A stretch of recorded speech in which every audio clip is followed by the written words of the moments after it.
Timeless Assassin by Raj_Shah_7152. Chapter 801-820.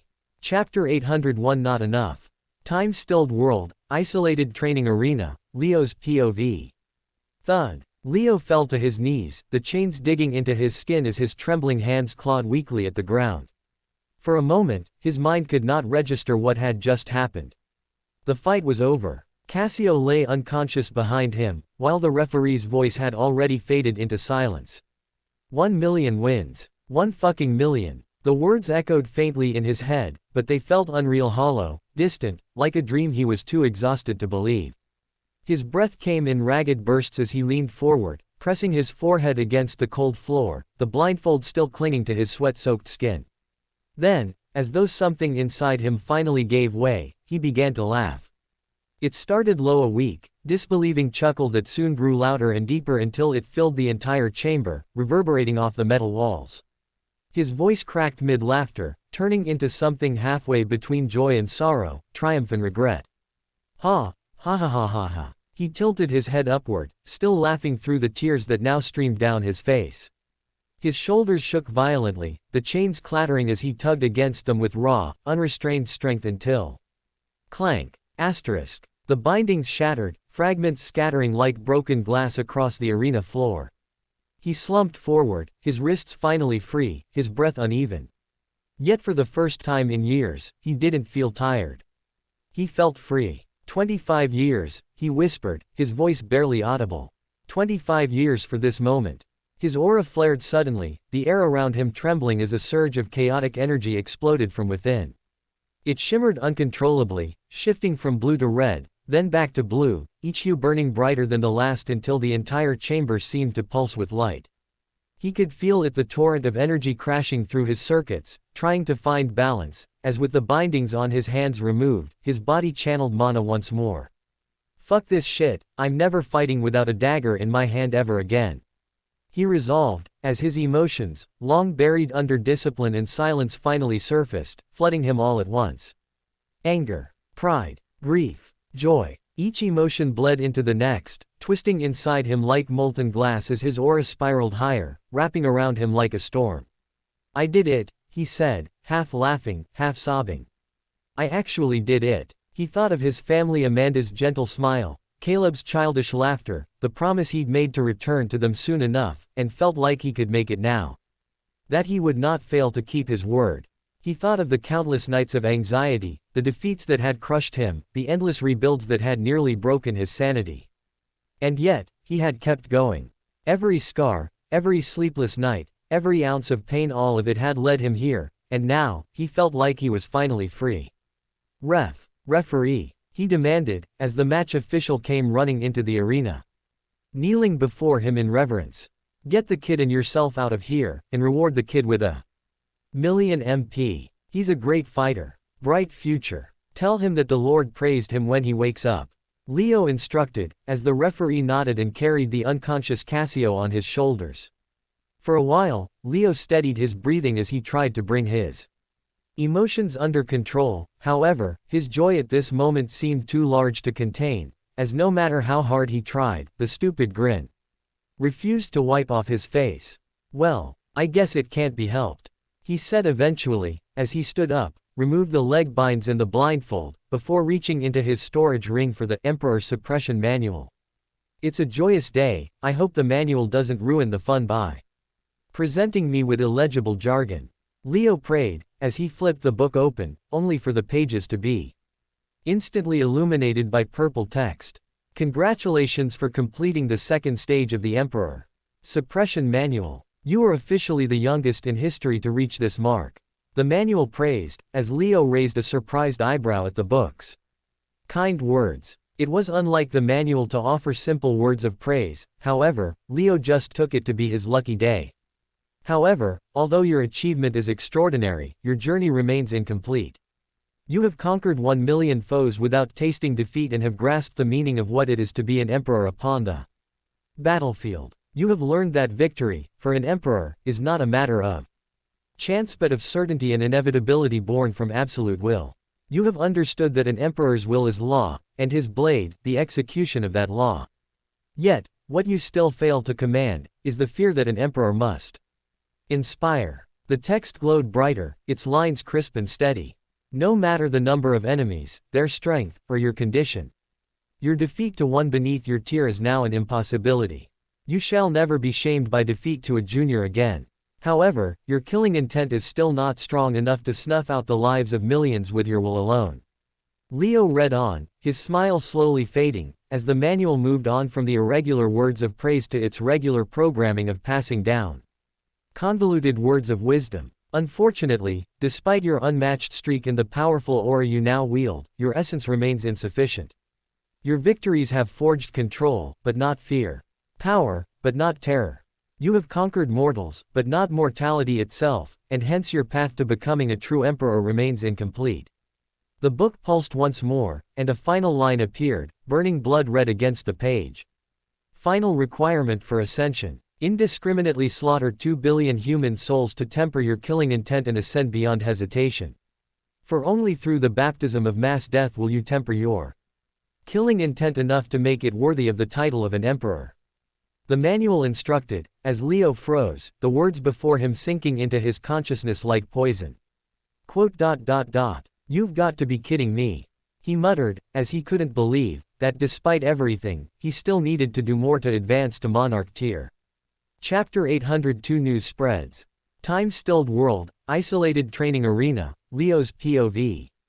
Leo stared at the glowing words for a long time without blinking, the faint red hue of the manual reflecting in his eyes as if trying to test his patience.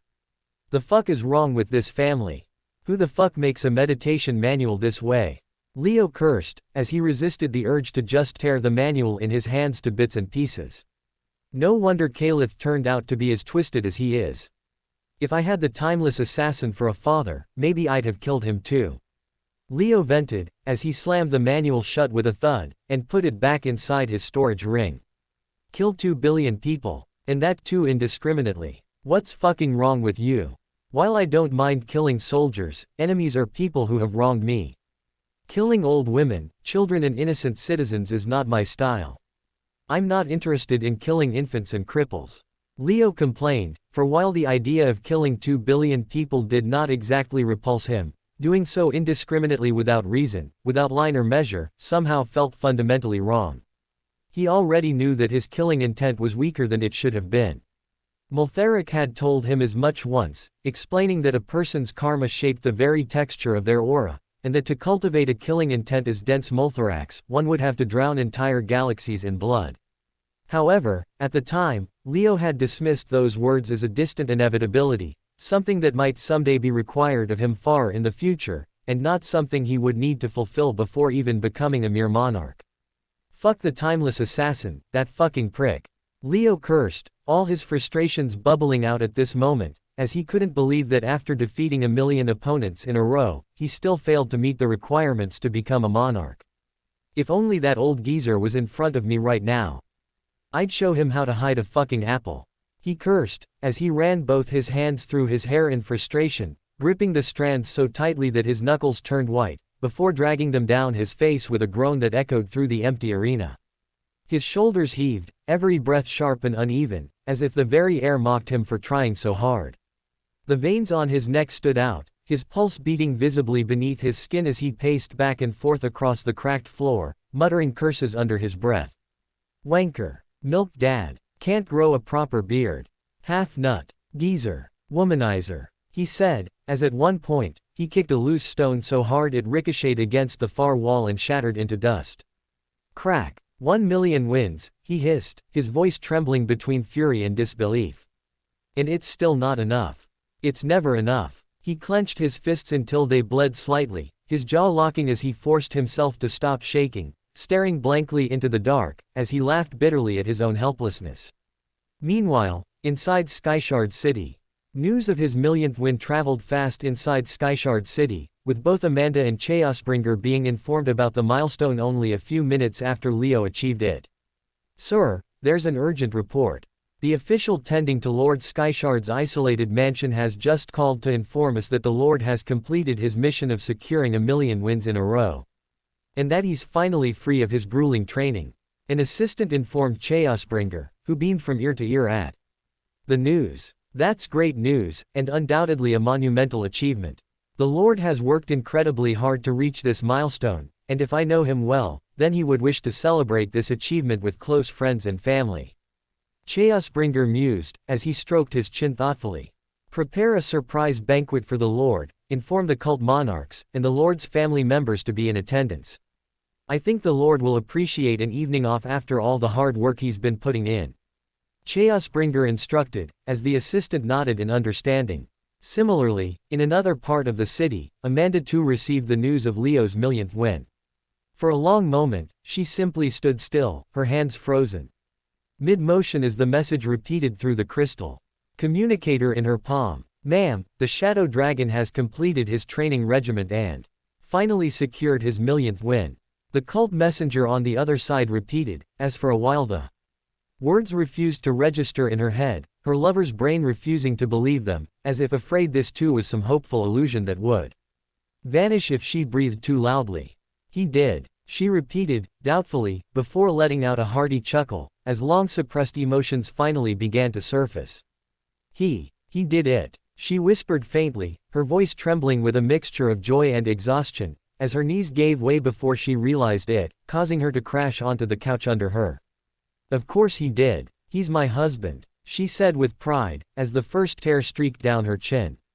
It wasn't a sob of sorrow, but of overwhelming relief, one that carried with it the weight of years spent worrying, waiting, and pretending to be stronger than she really was.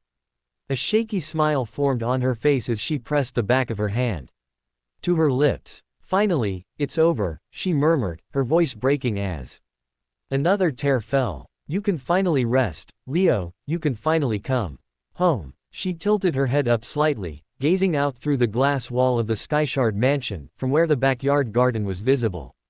Her reflection shimmered faintly against the window, tired, tear-streaked, but smiling, as for the first time in years, the silence around her didn't feel suffocating. It felt light, hopeful. Thank you, Lord, she whispered as she ran her fingers over the small painting Leo had made for her ages ago, its frame dust-free and smooth, as she stroked it lovingly. I told you you'd make it, she said softly, chuckling through the tears. Now please, no more fighting. Just come home. Your kids and wife are waiting for you. Chapter 803 Ver catches on. The Eternal Garden, Ver's POV. What? You want me to take you out of the Eternal Garden? To prove that I really know a way out?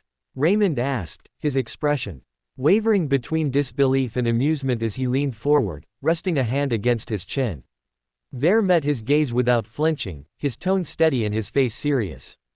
Indeed, if you want me to keep cooperating with you, then it's time you put your money where your mouth is and prove that you can actually do what you claim.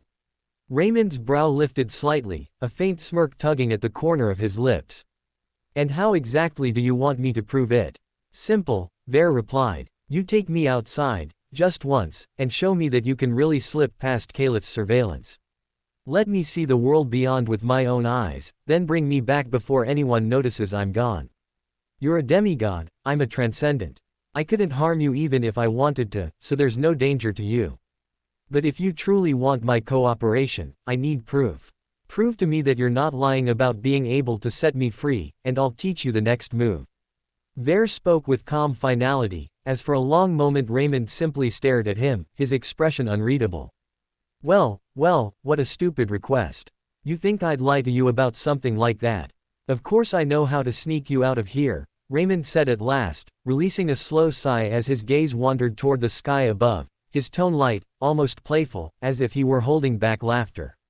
Well, all right then, prove it, Ver demanded plainly, his tone firm and unyielding, as Raymond's eyes glimmered faintly with mischief as he placed a hand on Ver's shoulder. Fine then, he said softly, a faint smile touching his lips. Hold your breath. Before Ver could question his meaning, the world around him warped violently, light folding inward until everything turned black for a heartbeat. When his vision returned, the air was gone, replaced by the cold, soundless expanse of the cosmos. Countless stars burned like scattered embers across an endless sea of darkness, and far below them floated the Eternal Garden, its luminous barrier shimmering like a divine sphere suspended in the void. For an instant, Ver forgot to breathe. His entire body froze, his thoughts unable to process the impossible sight before him. Beautiful, isn't it? Raymond's voice drifted beside him, calm and faintly teasing. Don't panic. We're inside a stabilized mana bubble. You can breathe just fine. Still, out of instinct, Ver held his breath anyway, his eyes locked on the garden below as the truth began to settle in. He really did it. He actually took me out. The thought barely formed before the darkness surged again. The stars folded in once more, the void dissolved, and he found himself standing once again upon the same patch of green grass where they had started. There, Raymond said lightly, brushing imaginary dust from his sleeve. You happy now? Ver stared at him, still trying to comprehend what had just occurred, before slowly nodding. Yes, a deal is a deal. I'll teach you the next move. Excellent, Raymond said, his smile warm and harmless on the surface. Yet as Ver studied that smile, a quiet unease settled in his chest. Something about this whole affair felt wrong to him. It was as if everything was too easy. Too smooth. Something's not right, he thought. Caliph, a god, not noticing us leaving. I don't buy it for 1 second. He concluded, as the realization hit him like a train. The father and son duo are in this together. And they're probably playing me like a fool. Caliph is probably hearing everything we say even right now. He realized, as although he kept his outward expression amicable, internally, all his remaining hopes of escape shattered completely. Well, since they're bullshitting me, I guess it's time I start bullshitting them. The hell with leaking cult secrets, if I'm a dead man anyways, then I'd rather take them to my grave. He thought, as although he kept smiling politely before Raymond, internally he decided to not teach an authentic cult move to the demigod, and instead teach him a bullshit technique like rapid punch. The next move that I'm about to teach you. It is unlike anything you've ever seen before. It's a move I personally use on a regular basis in my fights. Ver began, as Raymond's expression darkened immediately when he realized that Ver had started lying. The name of the move is called Rapid Poo. Ver started, however, before he could complete his sentence, the demigod angrily grabbed him by his neck, and lifted him off the ground. Choke. Asterisk gurgle. Ver's feet kicked weakly against the grass as Raymond's hand tightened around his throat, the pressure crushing his windpipe until every breath came out as a broken rasp. His vision blurred at the edges, colors bleeding into one another as the demigod's killing intent flooded the air like a suffocating tide. Don't lie to me now, boy, Raymond said coldly, his tone devoid of emotion, his eyes glowing faintly with an eerie, silvery light. You know I can see your aura turning black, can't you? Your soul tells me when you start lying. So either apologize and teach me the correct move, or say goodbye to your pathetic little life. The words reverberated through Ver's skull, but even as his lungs screamed for air, he refused to yield. His fingers clawed desperately at Raymond's arm, the veins on his neck bulging as he poured every ounce of his transcendent strength into prying the demigod's grip open. However, unfortunately for him, the effort turned out to be useless, as Raymond's hand remained unmoved. Struggle. Trample. The grass beneath his boots began to flatten under the sheer weight of his struggle, his aura crackling faintly like dying embers as the world around him started to dim. H. The sound that left his throat seemed to be closer to a whimper than a word, but still, his eyes burned with defiance. Spots of light began to dance across his vision, his body trembling violently as the strength in his arms waned, yet despite his pitiful situation, his will refused to bend. I have no regrets, punk, he thought weakly, his consciousness slipping away with each passing second. And then, just before the darkness swallowed him whole, Ver's lips twitched into the faintest hint of a grin, as with what little strength remained in him, he raised his trembling hands before the demigod's face, curled all but 2 fingers, and flipped both middle fingers straight at the man. The gesture was small, pitifully weak, but it carried the weight of all his defiance. Fuck you, he rasped, the words barely audible, before his body finally went limp. Raymond stared down at the unconscious transcendent, his expression unreadable for a long moment.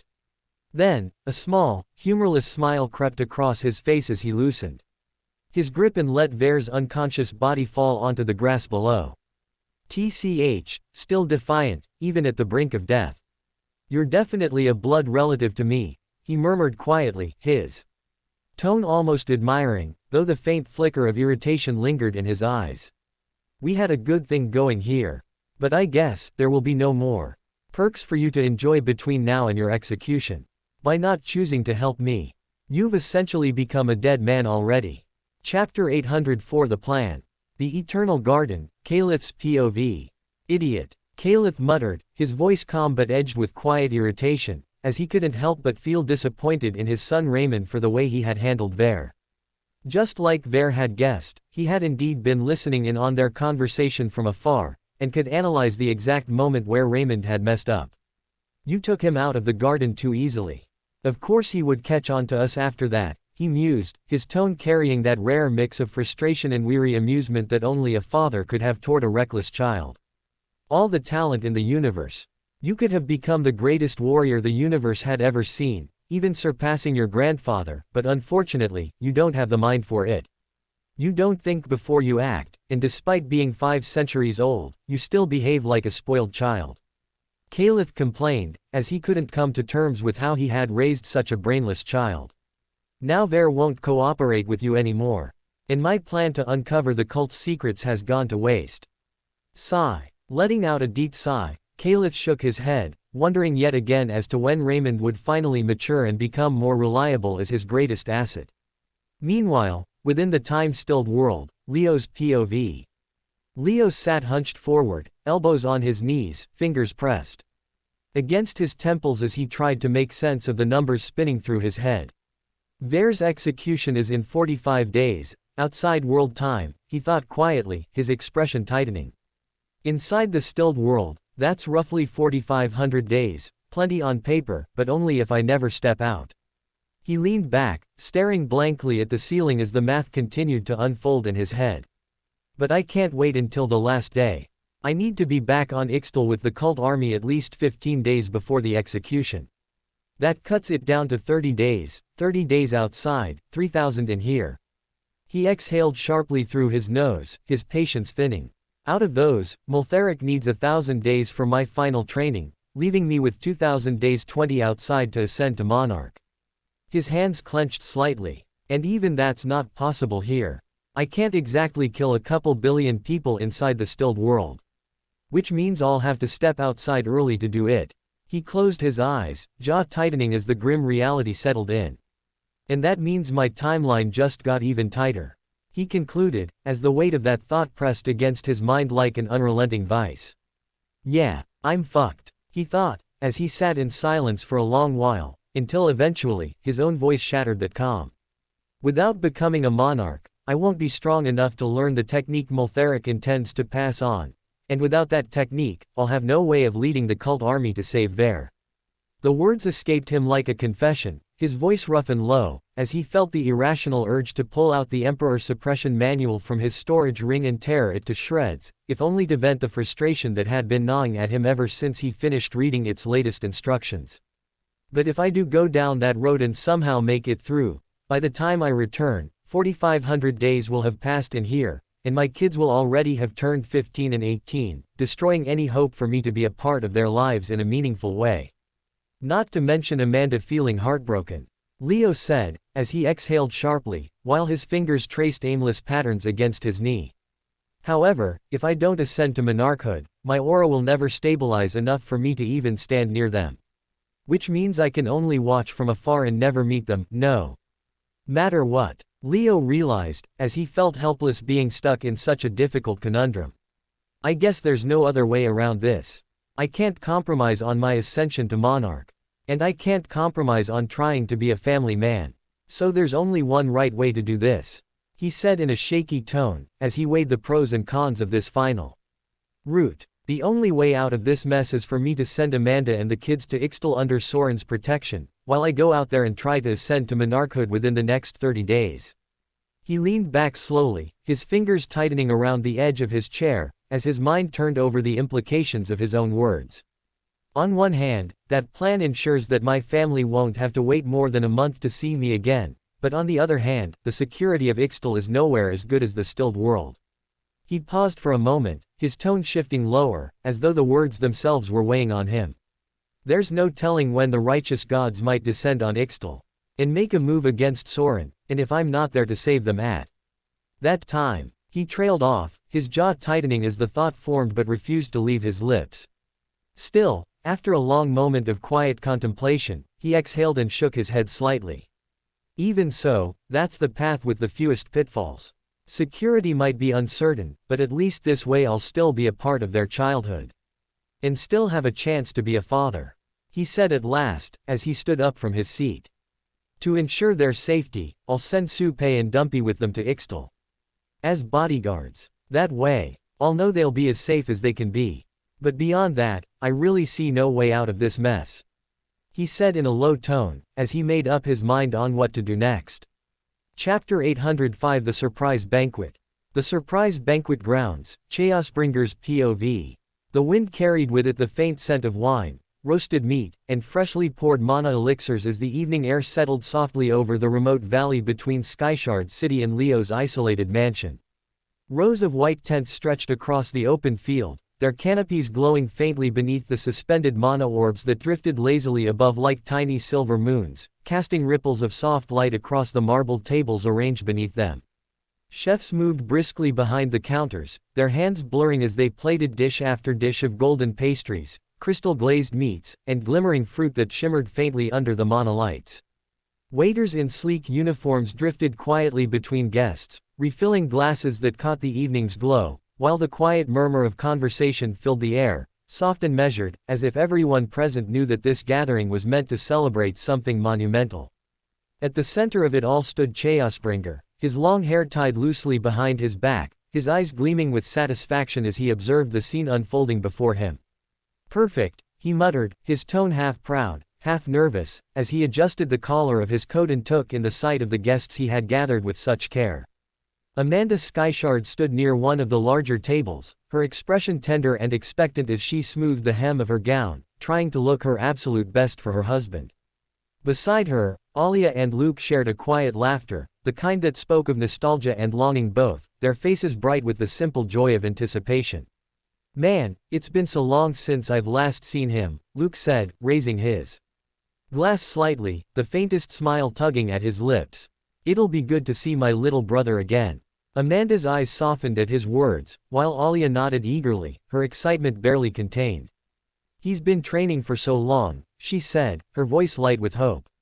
It'll finally feel like our family's complete again. Chaosbringer smiled faintly at their words, his chest tightening with a mixture of pride and worry, for though he had organized this banquet to celebrate the Lord's millionth win, a part of him still remembered the cold look in the Lord's eyes the last time they spoke, a look that said he didn't care for anything mortal anymore. Across the tent, the 5 monarchs of the cult stood together by the bar counter, their imposing figures slightly out of place amidst the warm laughter that filled the space. Anderson Silva swirled the golden liquid in his glass absently, while Mickey James leaned closer, lowering his voice as though afraid the night itself might overhear. Man, I hope the Lord's calm today, Mickey muttered, rubbing the back of his neck. I mean, he just finished that insane training session, right? That should make anyone happy. Anderson gave a quiet grunt of agreement, though his eyes betrayed his unease. Happy, sure, but the Lord isn't exactly known for reacting like other people. Darnell Nuna, who had been listening quietly, finally spoke, his usual carefree tone edged with nervous optimism. I think we'll be fine. His family's here too. I heard he's gentle around them. At that, Dupravel's glass froze midway to his lips as he glanced at his son, his expression unreadable. If not, he began, his voice trailing into silence as a collective shiver seemed to run down their spines. Su-pei, standing a little apart from the rest, chuckled awkwardly, raising his glass as if to dispel the tension. Well, let's just say if he's not gentle tonight, we're all in for a very short party. The faint laughter that followed felt thin, strained, and though the music from the nearby harpists tried its best to fill the void, a quiet tension lingered in the air. Chaosbringer, sensing it too, clasped his hands together and forced a smile as he turned toward the last group of guests, which were Dumpy, Leonardo, and Ben. The trio stood together near the dessert counter, where the soft hum of conversation blended with the quiet clinking of glass and cutlery. Leonardo looked sharper than usual in his formal black coat, the faint insignia of the cult embroidered on his chest, as he sat with the discipline of a soldier. Yet, despite his rigidness, his youthful face betrayed the restless excitement that he was trying so hard to suppress. The seventh elder really went overboard this time, he murmured, glancing around at the lavish setup, the gleaming platters, the golden drapes, and the faint scent of roasted spice that hung in the evening air. I just hope Uncle doesn't kill him for throwing this without permission, he said, hoping aloud, as Ben, standing beside him with a glass in hand, laughed lightly, his tone easy and familiar. I think Chaosbringer's counting on the family's presence to soften the blow. With Amanda and you here, Leo won't dare start yelling. Leonardo huffed a quiet laugh. You sound confident, but I've seen my uncle yell without yelling. And trust me when I say, his disappointed talk is much worse than his anger. Leonardo pointed, as Dumpy, who sat beside them with a large plate of food, immediately huffed at the comment. I'd watch that tongue if I were you, boy. The only reason I'm letting this comment slide is because you're the Lord's nephew, and hence I see you as my own child. However, if not for blood relation, trust me when I say, I've killed men for less. Dumpy warned, steam blowing out of his beastly nostrils, as Leonardo's face turned pale. It was a well-known fact within the cult by now that no one could insult the Lord even mildly in Dumpy's presence, as even good-natured jokes like these did not get a free pass. I'm sorry, Uncle Dumpy. I'll be better, Leonardo said immediately, as Ben chuckled a hearty laugh.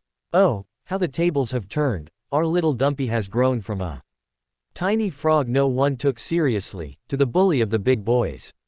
Ben joked, but before anyone could respond, a strange pressure suddenly washed over the whole camp, causing everyone to turn their heads east. He's here, Dumpy said with a smile on his face, as the entire camp sensed Leo's arrival, even before he showed his face. Welcome to Fanfic Audiobook, your go-to place for immersive audiobooks. If you enjoy the content, don't forget to like the video and subscribe to our channel for more amazing stories. And please support the author by link in description. Chapter 806. Happy for now. The surprise banquet grounds, Leo's POV. Leo stepped out from between the dim trees lining the path that connected his isolated mansion to the valley, his boots crunching softly against the gravel as he followed the faint glow of mana orbs that drifted toward the camp like guiding fireflies. A faint breeze brushed against his face, carrying with it distant murmurs, soft laughter, warm aromas of wine and roasted spice, and the unmistakable hum of mana instruments playing a celebratory tune. It took him only a moment to realize what he was walking into. Rows of tents, decorations, lantern lights floating in the air like silver moons, and dozens of familiar faces waiting for him. His steps halted for half a second, surprise flickering openly across his face before instinct buried it beneath a calm, unreadable smile. His expression softened into something warm, affectionate, practiced, the kind of gentle mask he had not worn in years. A surprise banquet, he whispered under his breath, letting the shock vanish into the night as he resumed his walk with slow, steady strides. As he entered the largest tent by following the red carpet, the conversations inside fell silent for a brief breath before erupting into cheers. Congratulations, my lord. Welcome back, uncle. A million straight wins. Simply lovely. Leo answered the voices with a smile that looked genuine enough to fool most of the people in the room, yet Chaosbringer, standing near the dessert table, stiffened immediately, sensing the false note behind it. Amanda reached him first, her eyes shimmering with warmth as she stepped forward, and without hesitation, he leaned in and kissed her softly on the forehead, his hand trailing briefly along her cheek as though reassuring himself she was real. She smiled, radiant, relieved, the exhaustion she had carried for years melting away at the sight of him. You look absolutely stunning, dear, he complimented before turning towards Luke, who approached him with the enthusiasm of an older brother who had waited far too long for this moment. Hey, look at you. A million wins. That's not shabby at all, Luke said, laughing lightly as he reached out and placed a hand on Leo's shoulder, before squeezing it firmly in a show of affection. Squeeze. Unfortunately for him, his fingers did not sink into Leo's muscles. They did not even move, as it felt like squeezing polished stone instead. What the? Luke muttered, his eyes widening with playful disbelief. You feel like a human statue. There is nothing to squeeze here. Leo chuckled softly, placing his own hand on Luke's shoulder with a gentleness that contrasted sharply with the unforgiving hardness of his physique. It has been a while, brother, he said quietly. I hope you have been well. Luke smiled, his expression softening at the familiar warmth behind Leo's words. Behind them, the others cheered, raising glasses in celebration, though Leo's eyes slid briefly toward Chaosbringer, catching the seventh elder watching him with an overly bright smile that was just a little too hopeful and a little too tense. Leo's gaze narrowed ever so slightly.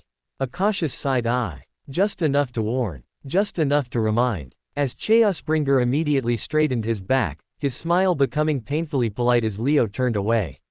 As with that, the banquet truly began. One by one, each of the guests approached him and presented him with a small gift, their faces warm with admiration as they apologized for not being able to bring something better because of the short notice they had been given for this gathering. "I am sorry, my lord, this was all I could prepare. We did not have much time, so please forgive us. I wish I had brought something more fitting." Yet Leo accepted every offering with the same quiet grace, his polite smile never slipping even once, as though the act of receiving gratitude from these people warmed him more than any gift they could have carried in their hands. A carved crystal token, a small vial of essence whiskey, a folded charm of good luck, a handwritten note from a young soldier whose father Leo had once saved.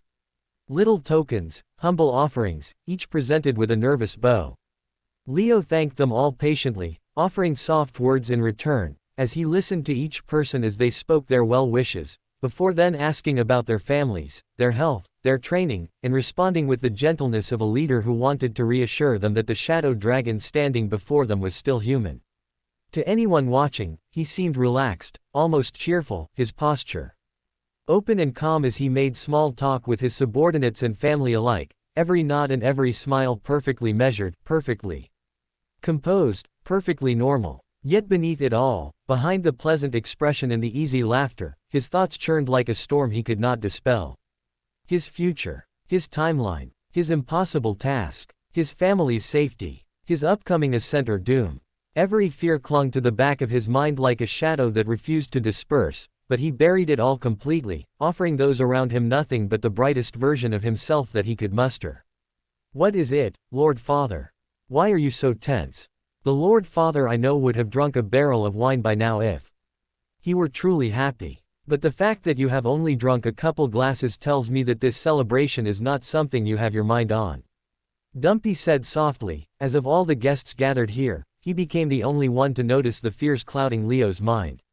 "It's nothing significant, Dumpy. I'll tell you about it tomorrow. My worries for now are endless, and the only time I will be able to truly celebrate is when we have reconquered everything we once lost. But until then, let's try and be happy. For even moments like these are worth living," Leo replied, as Dumpy nodded in understanding, before replacing his own barrel of alcohol with plain water. As for him, if his Lord Father was not celebrating, neither would he. Chapter 807. A difficult conversation. The surprise banquet grounds, Leo's POV. As the evening slowly bled into the night, and all the guests finished their meals, it was Luke and Alia who stepped onto the cleared space between the lantern-lit tents first, their hands interlocked as they swayed gently to the soft melody played by the harpists near the center pavilion. The rest of the banquet simply watched them, some smiling into their wine glasses, others clapping lightly in encouragement, yet no one else felt bold enough to join them. Which made the scene feel strangely intimate, as though the dance floor belonged only to family. Moments later, Amanda turned toward Leo with a faint blush warming her cheeks, her excitement barely contained as she reached for his hand. "Shall we?" she asked, as Leo accepted the gesture quietly, his fingers closing around hers with a softness that contrasted the dilemma brewing in his heart. Step, step. They stepped onto the dance floor opposite Luke and Alia, moving to the rhythm of the slow, gentle music that drifted through the tents like a calming breeze. As at that moment, the world around them seemed to dim, leaving only the glow of the mana orbs above and the warmth of one another's gaze between them. Amanda moaned happily as she drew closer, her hand resting lightly on Leo's shoulder, as her eyes shone with a tenderness that had gone untouched for far too many years. For her, just being able to hold Leo again seemed to fill her chest with light, as though some part of her soul had been waiting endlessly for this moment. "I missed this, Leo," she whispered softly, her smile widening. "I missed you." Her joy was pure, unfiltered, almost youthful, as if she were finally able to breathe after years of quiet worry and longing. However, as Leo returned her gaze, he couldn't help but feel guilty for what was about to unfold next. How do I even begin to explain my plan to you? He wondered, as his hands settled at her waist, his footwork steady, as they circled the dance floor in perfect harmony. How do I explain that you and the kids must leave the stilled world and live on Ixtal under Soren's protection while I go out and do something monstrous? He inhaled softly, guiding her through another turn with perfect calm. However, although it looked like Amanda was having the time of her life, with her aura turning deep pink, he himself felt no butterflies stir within him. It wasn't that he didn't love her. Because he did. But it was just that the worry he held for the future eclipsed every tender feeling he tried to hold in the present. I love you, Amanda said cutely at this moment, as she rested her cheek against his chest, her smile soft, her heart full, as she began to imagine the peaceful days ahead. The shared mornings, laughter and family time. While Leo, still holding her gently, wondered how long this fragile moment of peace would last before he shattered it with the truth. An hour soon passed, and as the soft music faded and the lantern lights dimmed, the time for the banquet to end finally arrived. One by one, the guests approached Leo to take their leave. We better get going, my lord. We have morning training to report to, Commander Anderson Silva said, while Mickey James nodded beside him. Leo dismissed them with a calm nod, allowing them to withdraw into the night along with the rest of the attendees. When only a few figures remained, Leo quietly raised his hand. Chaosbringer, Dumpy, Su Pei, stay for a moment. The three halted instantly, their backs straightening as instinct pulled them into obedience. Amanda, who had been gathering her shawl and preparing to leave, paused only because she noticed Leo's gaze softly settling on her. He did not command her, nor did he need to. The moment their eyes met, she understood that the upcoming conversation concerned her as well, and she walked back to stand beside him without hesitation. The other three approached with evident tension, each sensing the weight in his voice. Only once the last of the guests had vanished and the valley returned to silence did Leo finally speak, his expression composed, solemn, and burdened. There is something I need to discuss with all of you, he said quietly, rotating his gaze between them before eventually settling on Amanda. As you all know, Vare's execution is set to take place 45 days from now in the outside world. Inside the stilled world, that becomes 4,500 days. And according to my calculations, we must report to Ixtal with the full cult forces at least 15 days before the execution. Which means we have roughly 3,000 days to prepare for the war. He began, as everyone fell into a deep, attentive silence. 3,000 days can feel short or long depending on the person, but when it comes to children and their childhood, it is a very long time that I cannot afford to lose. Leo admitted quietly, his eyes drifting toward Amanda, who had raised a single brow in suspicion.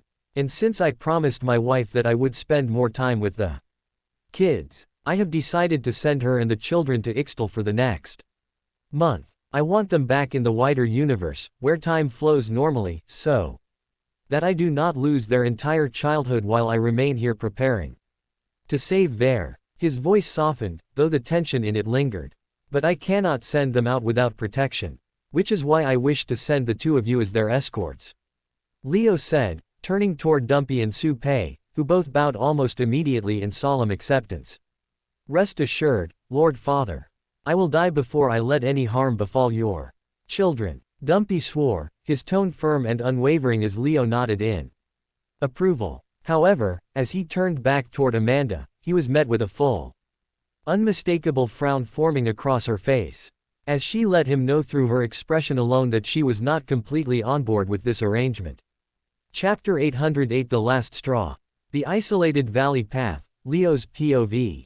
As long as the guests were still around, Amanda did not question Leo publicly, as despite her own personal unease, she did not wish to undermine her husband in front of outsiders.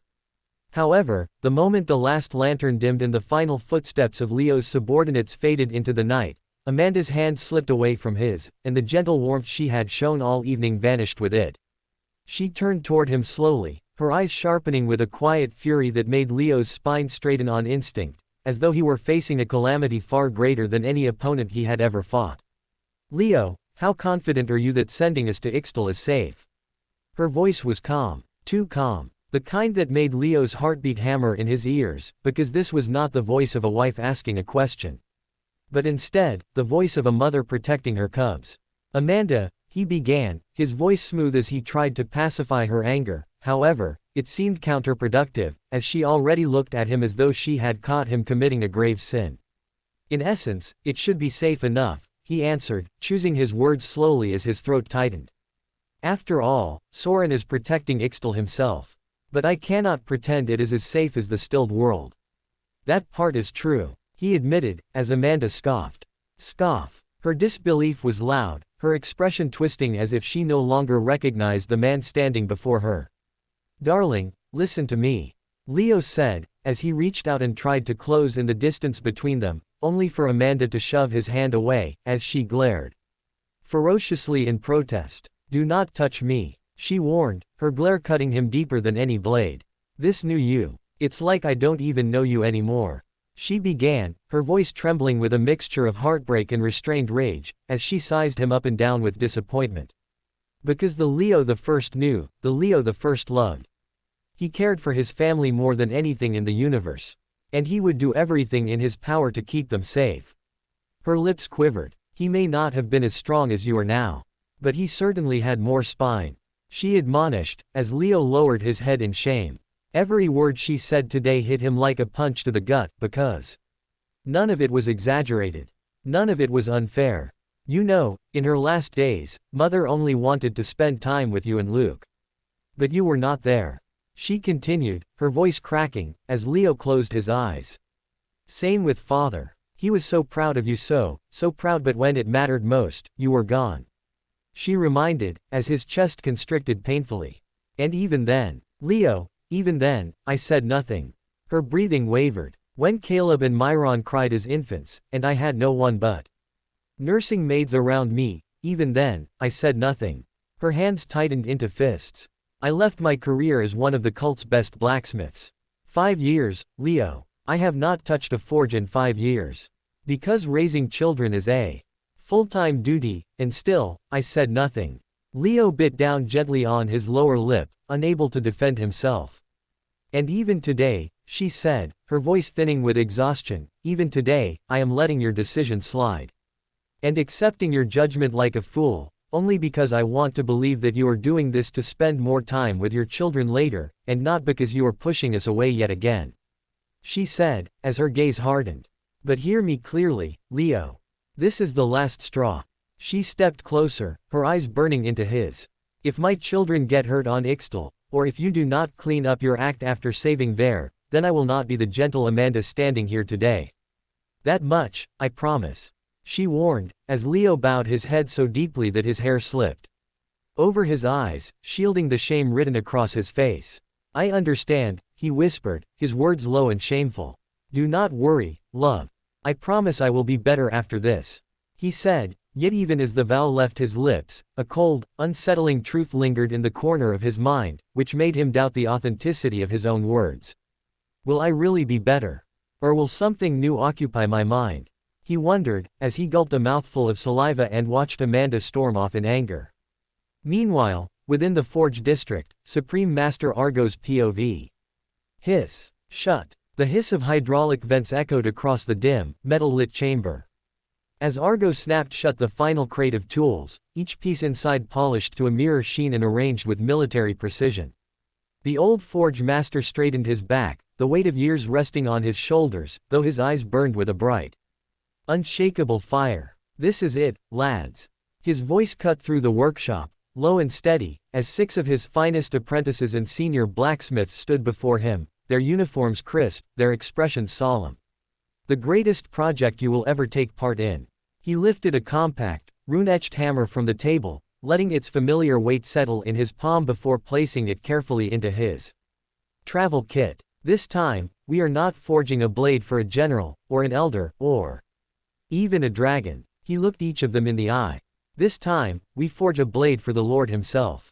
For the sect master, God Soren. A silent breath passed through the group, their spines straightening as if the very air had shifted around them. This time, Argo continued, his tone grave, we work for the future of the cult. So expect no rest, no excuses, and no mistakes. Every strike of your hammer will shape history. Every spark will be remembered. He grabbed the handle of the storage case, slung it over his shoulder, and nodded once. This is the moment you have been dreaming of since the day you first picked up a hammer, so do not waste it. A unified, resolute shout responded to him. Yes, Supreme Master. With that, the forge doors slid open, revealing the hovercraft waiting outside, its turbines humming softly in the cold night air. The 7 of them boarded swiftly, the vehicle lifting off the ground in a smooth arc as it carried them toward the distant hangar bay. Within hours, they were to set foot on Ixtal, the holy planet, the birthplace of legends, where they would then begin with the project of a lifetime. Chapter 809, The Blade Design. Planet Ixtal, Supreme Master Argo's POV. The shuttle pierced through the gray clouds with a low hum, its descent steady as the vast, scarred surface of Ixtal finally came into view beneath them. What once stood as a thriving cult planet of ancient cities, rivers, and magnificent architecture had now been reduced to a graveyard of blackened stone and cold ash, stretching endlessly in every direction except one. Only the lost forest remained untouched, its canopy shimmering faintly with primal green light, and beyond it, rising like a silent monument that refused to bow to tragedy, stood the Lord's lone castle. Argo felt his chest tighten as the craft banked toward the encampment stationed near the castle gates, his expression darkening as he realized just how bad the devastation must have been for the cult's people who were left behind during their retreat. Supreme Master, we will be landing in a minute, the pilot announced. However, Argo gave no answer. He merely stood there, hand gripping the overhead rail, eyes narrowed at the sight of the holy land he had once adored in its prime, as even though he had expected devastation, seeing it firsthand still hit him harder than he had anticipated.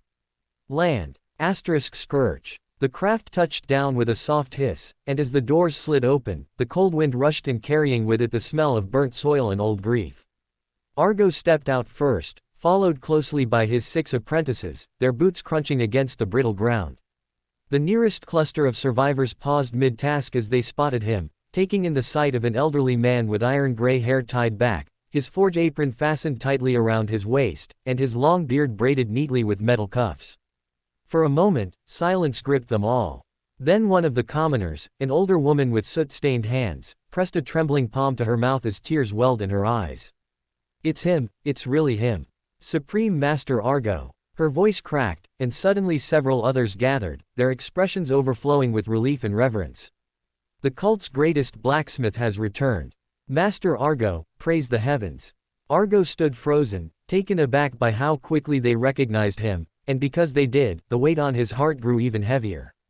They're suffering. I must do my part to avenge them as best as I can. He resolved quietly, nodding once toward the commoners before turning toward the castle. Is the Lord inside? He asked, as the survivors nodded immediately. Aye, they answered, gently motioning for him to proceed toward the entrance, toward which he strode with confident, measured steps. It should be all right to knock on the Lord's gate, since he is the one who summoned us, right? He wondered, before raising his hand and knocking firmly as his apprentices stood behind him in silence. Knock knock. He tapped on the huge doors, and to his surprise, there was no delay whatsoever. The doors parted almost instantly, as though the castle had been awaiting his arrival, and standing there, regal and composed as ever, was Soren. The god's posture was relaxed, his expression calm, but his eyes carried an exhaustion only a few would dare notice. My lord, Argo breathed, and before he could stop himself, he dropped to his knees at the threshold, his apprentices doing the same. But Soren's eyes widened in genuine alarm as he stepped forward and grasped Argo's arms, lifting him with a gentleness that contrasted sharply with the divine power he possessed. Please, Master Argo, do not kneel to me. You embarrass me by doing so, Soren said, his tone soft yet unwavering. You are an elder. Your respect is equal to mine. He praised warmly, and Argo bowed his head once more, though this time he remained standing, as the god placed a hand briefly on his shoulder. Come inside, Soren said, stepping back and gesturing toward the illuminated hall. We have much to discuss. Argo inhaled deeply, steeling his resolve as he crossed the threshold, as for the first time in many years, he felt the weight of destiny settle upon his forge-scarred hands. This is the metal you need to work with. Soren presented once they were inside, as he placed a dull gray, unassuming block onto Argo's open palms. At first glance, it looked utterly ordinary, almost disappointingly so, as had it been lying beside a pile of scrap steel, no blacksmith would have even given it a second look. But Argo felt the truth the moment its weight settled in his hands, as his brows twitched in disbelief. Heavier than steel, he murmured, feeling surprised.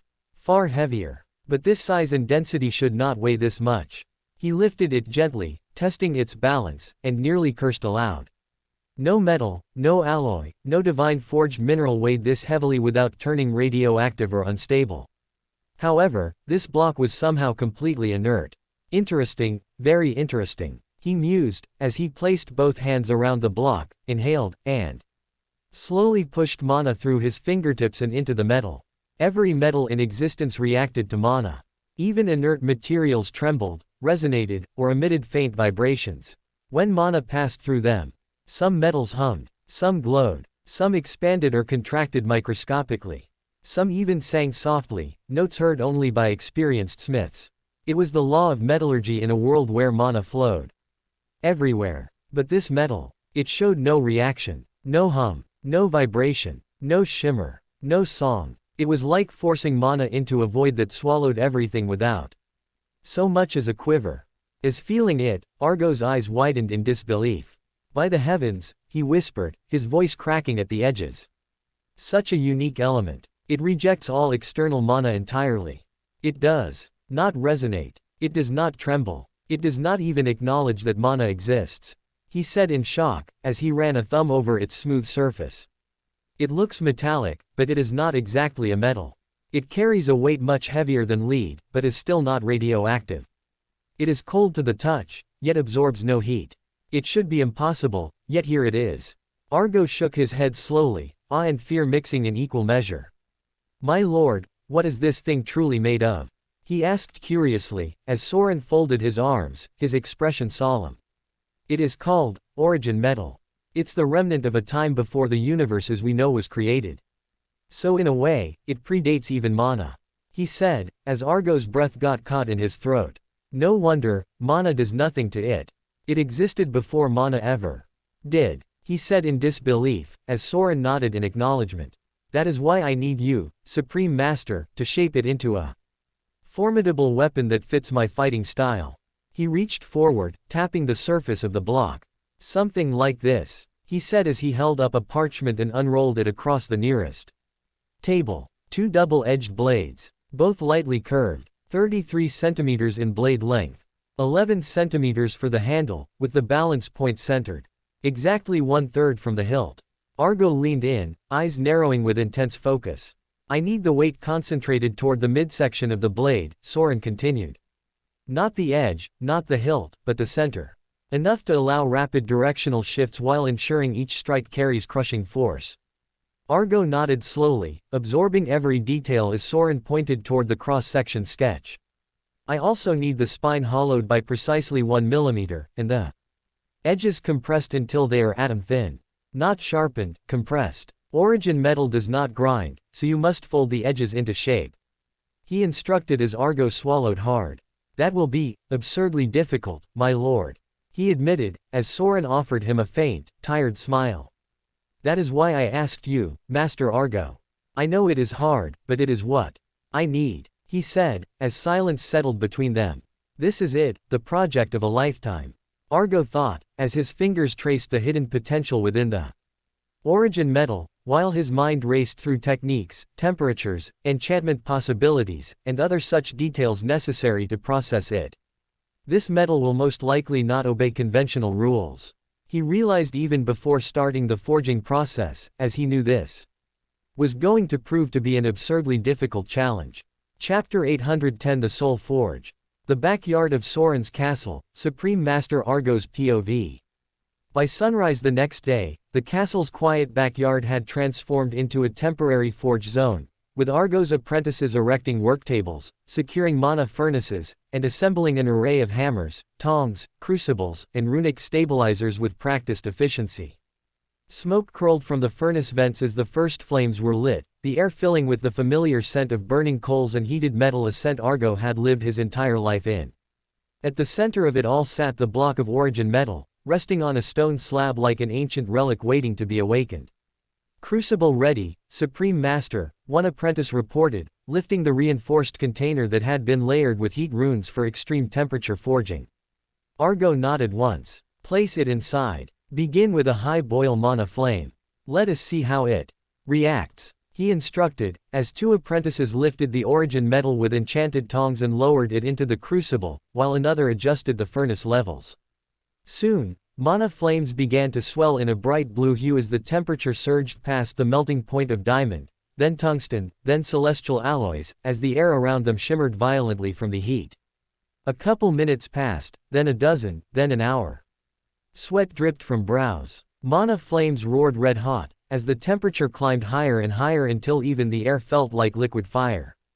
However, as they finally pulled the crucible out, the origin metal block came back out completely unchanged, as if unaffected by heat entirely.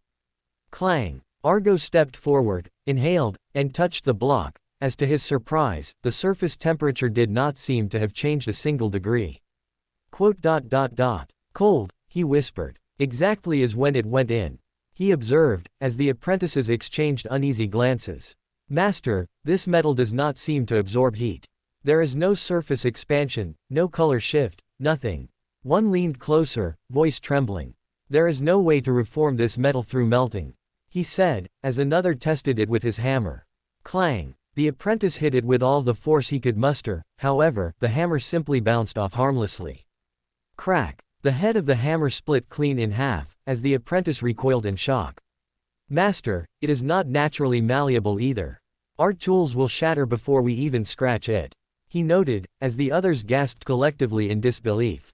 "It has no thermal reaction, no elemental resonance, no mana conduction, it behaves like no known material," one said, as Argo rubbed his forehead slowly, before breathing out through his nose.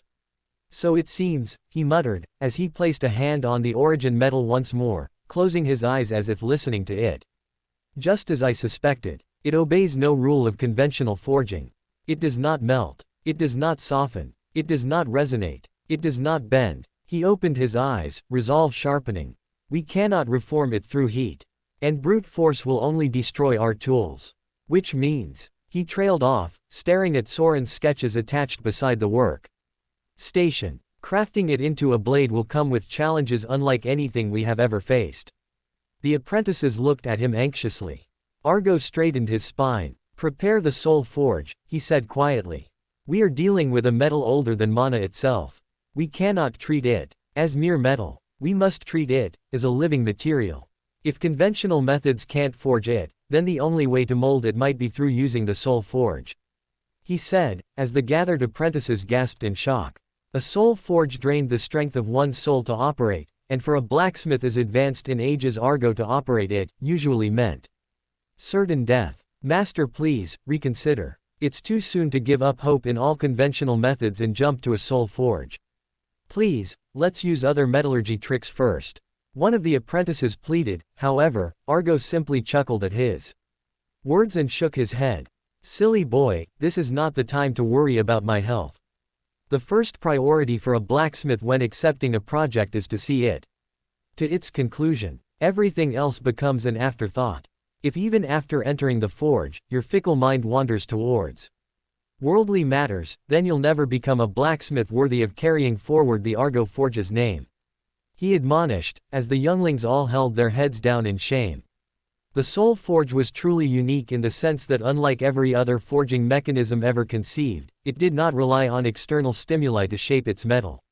For ordinary forging, heat softened the structure, hammers altered the form, and mana refined the internal lattice, but the soul forge ignored all of these principles completely.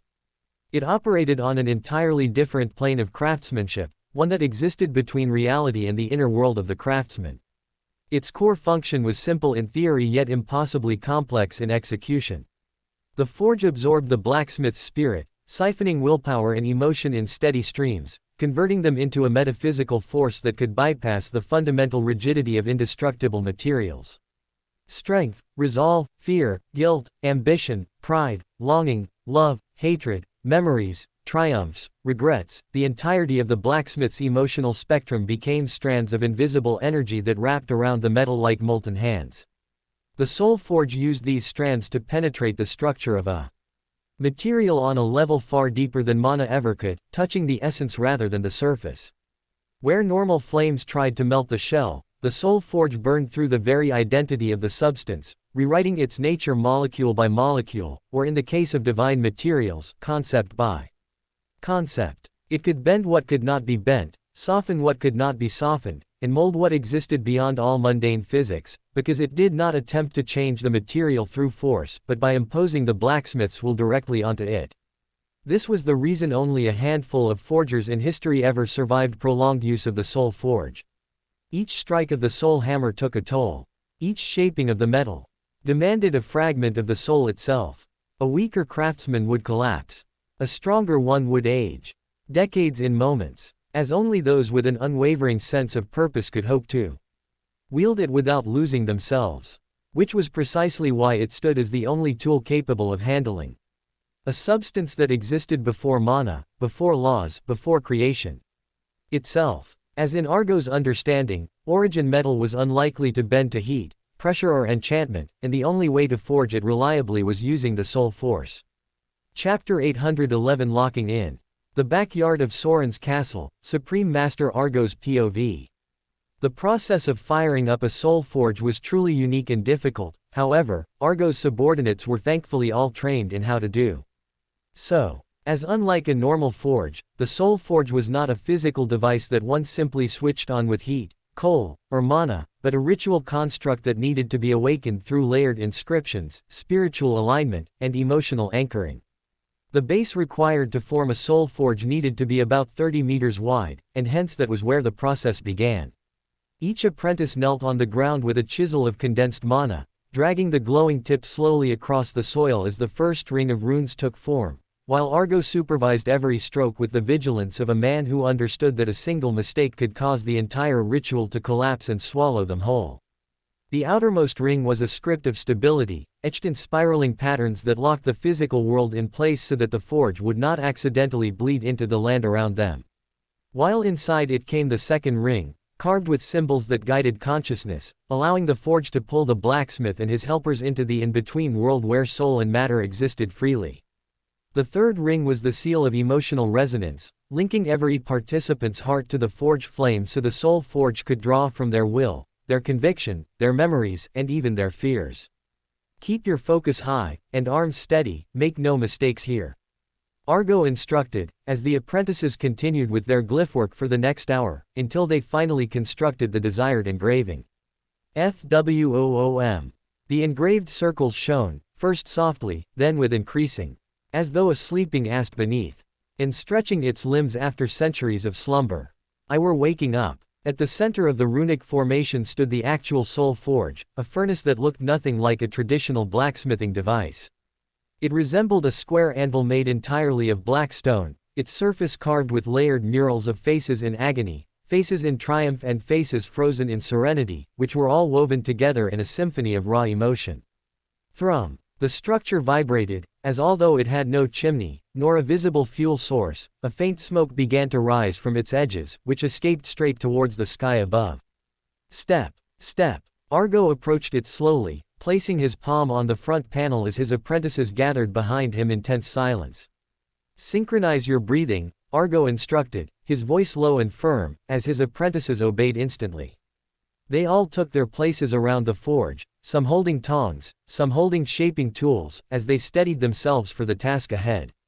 Prepare yourselves. Once we begin, the forge will pull on everything inside you. Your strength, your fear, your joy, your regrets. Do not let your mind wander off the project or the forge will try to turn your own thoughts against you. He warned, as the apprentices nodded, looking pale yet determined. It is time. Activate the sequence. He guided, as the apprentices placed their palms on the corresponding runes of their assigned ring. A deep vibration rolled across the entire courtyard, the air thickening as the world dimmed by a single shade, while the runic circles ignited. In unison, Whoosh! Light surged through the glyphs like water rushing through channels, before converging into a stream of spiritual energy that flooded straight into the forge. TRRR. A faint ringing filled the air, something not quite a bell and not quite a whisper, but something in between, that sounded eerie and ancient. Tremble. The ground shook as a column of pale white flame erupted from the forge's mouth, spiraling upward like a pillar woven from memory and light. The temperature did not rise. The wind did not stir. But every heart present felt the pressure. Because what the soul forge emitted was not heat, but essence. The forge will tug on your emotions now, Argo murmured.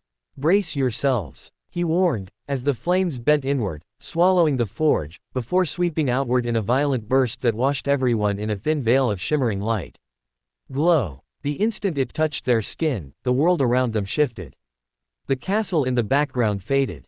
The blue sky dimmed into a vast, hollow void, while the surrounding walls around them dissolved into a drifting silver mist. The soul space, one apprentice whispered, shaking his voice as Argo nodded grimly. Somehow, ground still existed beneath their feet, yet nothing felt physical anymore, as they stepped into the realm in between. From this point onward, remember this. Every action in this world will demand a fragment of your soul. If you lose focus, if you lose conviction, the forge will seize more than you offer, and you will start to age rapidly, he warned. As the moment he finished his warning, the soul forge finally entered its final stage of activation, as it separated into two separate images. One the physical anvil-like structure, and another the white soul flame, which overlapped over one another to create a truly unique workstation. Crackle. Wobble. The soul flame moved, as Argo gripped his forging hammer tightly. In the physical world, it remained a plain tool. But in the mirror image it projected inside the soul space, it transformed into a luminous titan of a weapon that looked like a divine tool. Raise. He raised both hammers, physical and spiritual, together, before. Then, slam. Hammering them down, as his real hammer hit the base of the black anvil, while his soul hammer hit the projection of the origin metal.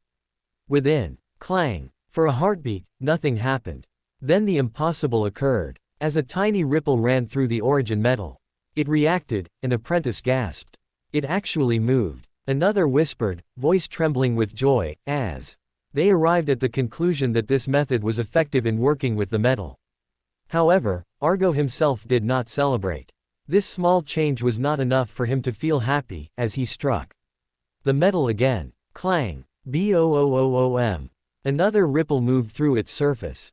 And once again, another microscopic bend formed at its edges. By the heavens, it happened again. The metal reacted again. We can do this. Together, we can forge it into the Lord's desired blade. The apprentices cheered, as Argo fully locked in on the actual craftsmanship, now that he knew that achieving the desired result was not impossible.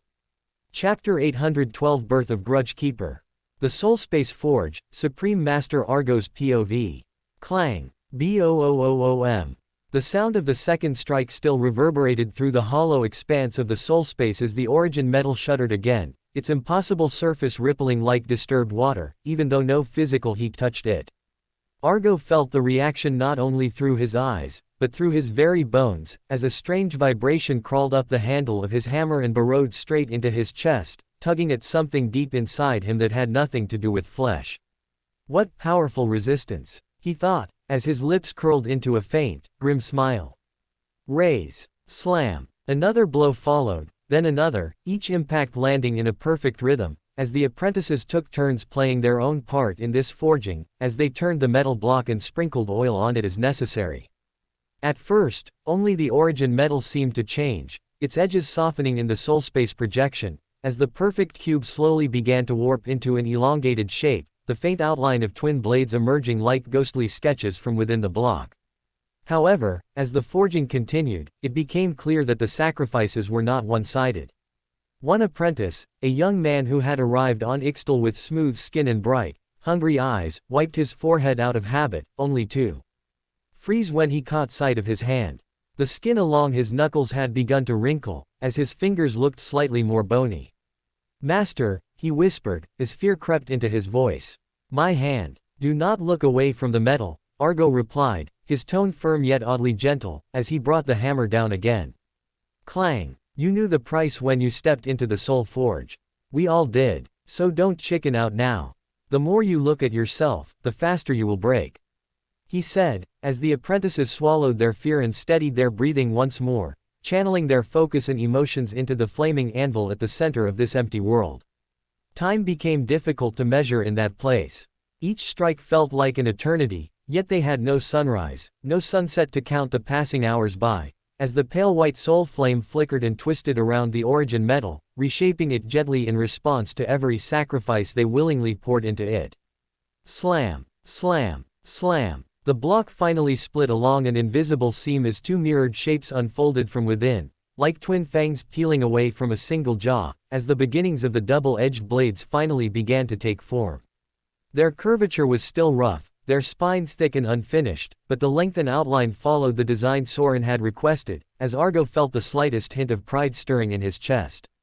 Yet with that pride came weight. He heard one of the apprentices cough, a wet, strained sound that did not belong to a young man, as he glanced briefly to check on him. Cough. The boy's hair, once jet black, now had streaks of gray running through it. While another apprentice's jawline had grown sharper, more hollow, as his faint stubble deepened into a rough beard. Wrinkles had begun to frame their eyes, and all of them breathed a little heavier than before. They are aging, as expected, Argo thought, as his grip tightened around the hammer. Then he caught sight of his own reflection in the surface of the half-formed blades and nearly faltered. His face, which had already carried the marks of age with dignity, now looked like it belonged to a man standing far too close to the end. The lines on his forehead had deepened, his cheeks had hollowed out, and there was a strange, translucent quality to his features, as if his very presence was becoming thin. Good, he thought, as a strange, peaceful acceptance washed through him. If someone must trade years for this project to be a success, then let it be mine first. Master, allow us to shoulder more of the burden, one apprentice requested, as he stepped closer, his eyes burning with desperate loyalty. You have already given enough. However, Argo shook his head in rejection. None of you are worthy. You don't have the experience, nor the strength I have. This projection is the culmination of my lifetime as a blacksmith. It will go down as my greatest masterpiece, he said as he drew in a long breath, before exhaling straight into the flame, as he fed it with his own determination. Slam. The blow echoed through the world in between, and this time, the twin blades warped more visibly. Their spines thinned, curving into a gentle arc that carried both elegance and lethality, while their edges sharpened along invisible lines, as though the concept of a perfect cut was being etched into them stroke by stroke.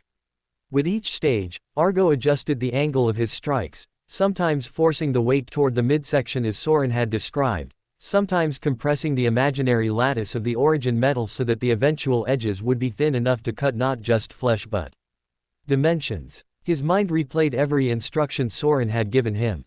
33 centimeters of blade. 11 for the handle. Balance locked 1/3 from the hilt. Weight concentrated towards the belly of the blade for brutal, decisive strikes, yet light enough at the hilt for rapid changes in direction. He molded those principles into the very identity of the metal. With every swing, he whispered silently inside his own heart. This is for Ixtal. This is for my fallen brethren. This is for the cult. This is for Lord Soren who carries all of our burdens. This is for Commander Charles, who died valiantly protecting us. This is for the hopes and dreams of our people.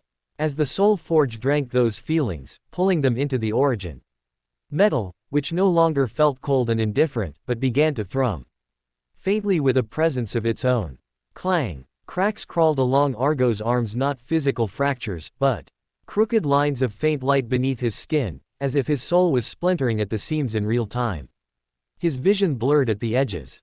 His breath came shorter. Yet his stance never wavered. Around him, his apprentices had all become men who could have passed for veterans, hair streaked with gray, faces carved with hardship, yet none of them complained, as their eyes remained locked on the shaping blades before them. Master, the forms of the blades are almost stable, one of them said hoarsely, as Argo nodded. Good. Then we begin the final sequence. He guided, as he shifted his grip and hammered at the spine of both blades in alternating rhythm, thinning it exactly as needed, while the soul flame wrapped around the edges, compressing them to an impossibly fine line. Every impact now felt like something was being torn from his chest. His knees trembled. His shoulders shook. The world flickered. Yet he did not stop. Not when his hands began to tremble. Not when blood traced a thin line from the corner of his mouth. Not even when he felt his heartbeat falter, as his body desperately clanged on to life just a little longer. Slam, slam, slam. Master, that is enough. You'll die, one apprentice cried, reaching for him instinctively. However, Argo did not answer. He merely smiled faintly, his gaze never leaving the blades. The twin weapons now floated above the soul forge, fully formed in outline, their curves elegant, their presence terrifying, as if they were two sleeping beasts waiting to bare their fangs. Only one step remained, the final tempering, and for that, Argo stepped forward himself, as he raised his hammer. High, one last time. In the name of every soul that fell on this planet, and in the hope of every one that yet lives, he whispered, as the words left his lips with the weight of a vow, I temper you, as the fangs of our revenge. Arise, Grudgekeeper, slam. The hammer fell, as light exploded from the blades in a blinding wave, surging outward. In a silent scream that tore through the soul space, the apprentices staggered back, shielding their eyes as the world around them fractured, the mist shattering into shards of light, which then rained back down into their bodies. Thump. Argo's knees finally buckled, his trusted hammer, now cracked and broken, slipping from his hand. As the white flame receded, withdrawing back into the black anvil as the soul forge slowly quieted, having taken its toll. Master, the apprentices said, as they rushed toward him. As in the physical world, back in Soren's backyard, their bodies collapsed in near-perfect sync. The apprentices hit the ground, panting, aged but alive, while Argo fell to one knee beside the anvil, his chest rising and falling shallowly. His hair had turned completely white. His skin had thinned like old parchment. Yet his eyes were clear as he gazed at the two blades now resting upon the physical forge, gleaming with a strange, muted radiance that felt heavier than any aura they had ever witnessed. They were not ornamented with jewels. They bore no needless engravings. Just two slightly curved, double-edged blades, their surfaces a dull matte gray, yet somehow more threatening than the brightest divine weapon. Soren stood at the edge of the circle, silent, his gaze fixed on the weapons. Master Argo, one apprentice whispered, choking on his words. We did it.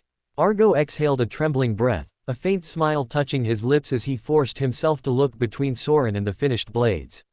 My lord, he said weakly, his voice barely audible. These blades, they are the sum of everything I could provide. He lifted a shaking hand, pointing at them. I have named them Grudgekeeper. May they reclaim what our people lost, and carve a path of vengeance for the cult. He said, as his arm fell back to his side. The apprentices sobbed quietly, as they realized his body had finally gone still. Argo died standing at the edge of his forge, eyes half open, face peaceful, as if he had simply stepped a little further into the soul space and forgotten to return. As even Soren bowed his head deeply, more deeply than a god should ever bow before a mortal. Rest well, Supreme Master Argo, he said, his voice low and reverent. I vow to not let your sacrifice go to waste. He resolved, as he promised to slay at least a few enemy gods with this blade. Chapter 813 Leo's Choice. The Wider Universe, Leo's POV. Thrum. Shudder. Leo's craft trembled as it crossed the boundary between the stilled world and the wider universe, as after several decades spent within that sealed and silent realm, he finally stepped back into the lively cosmos once more. I am back, he murmured, feeling an odd sense of liberation rise slowly within him, as although the stilled world was rich in mana and unmatched in safety, it had somehow never stopped feeling like a quiet prison to him, that was built for someone else's peace rather than his own. Back where I belong. He finished softly, his gaze drifting toward the endless black outside the craft's window, as to him, this void, these distant stars and this thinner mana felt homely. Click, click. He tapped a few instructions on the data slate, and soon, a flight tracker updated before him, showing him the estimated arrival time to planet Nemo at 14 hours and 35 minutes. Perfect. These new generations of jets really are a lot faster than before. As if this were an old jet, it would easily take me over 2 days to get to Nemo. Leo praised, as he felt proud of his cult engineers who had worked hard to improve the technology on the cult fighter jets over the past few decades. For a brief moment, he allowed himself to appreciate that small victory, as while he had been fighting and training, others had been building and innovating, each of them contributing in their own way toward the same distant goal, which was to someday restore the cult to its former glory. Sigh. Clench. Letting out a slow, heavy sigh, Leo clenched his fists, as even though everything was unfolding exactly as planned, the weight of what he was meant to do next settled on his chest like an invisible stone, as such was the burden the Emperor's suppression manual had forced upon him. The twisted scripture demanded indiscriminate slaughter on a scale so monstrous it sickened him just to think about it, insisting that billions must die without distinction, whether they were soldiers, civilians, men, women, the elderly, the crippled, or even children, as every life counted the same so long as the number fed the manual's hunger. Yet the more he thought about it, the more wrong it felt on a level deeper than logic or morality, because senseless killing simply did not align with who he was, nor with the identity he wished to bear for the rest of his life. So instead, he chose the only path that allowed him to fulfill the manual's requirement without becoming something he despised. Which was to attack a predominantly soldier-occupied planet, such as Nemo. As a former cult world, recently seized by the righteous faction, Nemo was now repurposed almost entirely into a military base with only a few native civilians remaining in scattered pockets. Attacking Nemo is the safest bet, Leo thought, his gaze steady on the drifting numbers on the screen, as the craft glided through the dark with a calm hum. Not only is it guarded by a single monarch-tier commander according to Chaosbringer, but nearly 98% of its population consists of soldiers. He exhaled slowly, releasing some of the pressure lodged beneath his ribs. Once I arrive there, I will have 30 hours to kill as many as I can, since it will take reinforcements from the nearest base about 32 hours to come to Nemo. He thought, as he began to rub his palms anxiously. As of now, he had no benchmark to understand what his new killing speed would be like, as this was going to be the first fight where he unleashed his aura to the maximum. Let us hope I can complete at least 5% of my overall kill target from this one raid. If my progress is any slower than that, I might not be able to make it in time to save Ver. Leo hoped, as he leaned back in his seat and closed his eyes. It has been a while since I fought without restraint, however, based on my own understanding of my strength, and those of the monarchs I have faced, I can confidently say that I am stronger than the average monarch even as a transcendent. Perhaps, if I fought an opponent like Charles, I would still lose 6 out of 10 duels. However, even Charles would not be able to win 10 out of 10. I would draw 2 and win 2 at the least, if not win 4 of those 10. While against monarchs like Dupravel and Su Pei, the success ratio should be 9 to 1. Leo theorized, as he felt confident in his ability to deal with the enemy commander and any of his other transcendent tier lieutenants. As the only question he had now was how fast would he kill the others? Would his aura be sufficient to crush entire battalions in a single sweep? Or would he be forced to wear them down piece by piece, hunting through bases, underground bunkers, transport hubs and orbiting docks one after another, while the clock ticked mercilessly in the background? Do I start with the military bases and gut them on their home turf? Or do I go for the main mining sites instead, where there's maximum resource value, so they're forced to come stop me? He asked himself, as his mind automatically began laying out attack routes, marking probable concentrations of enemy troops, and matching them against the time window he had in hand.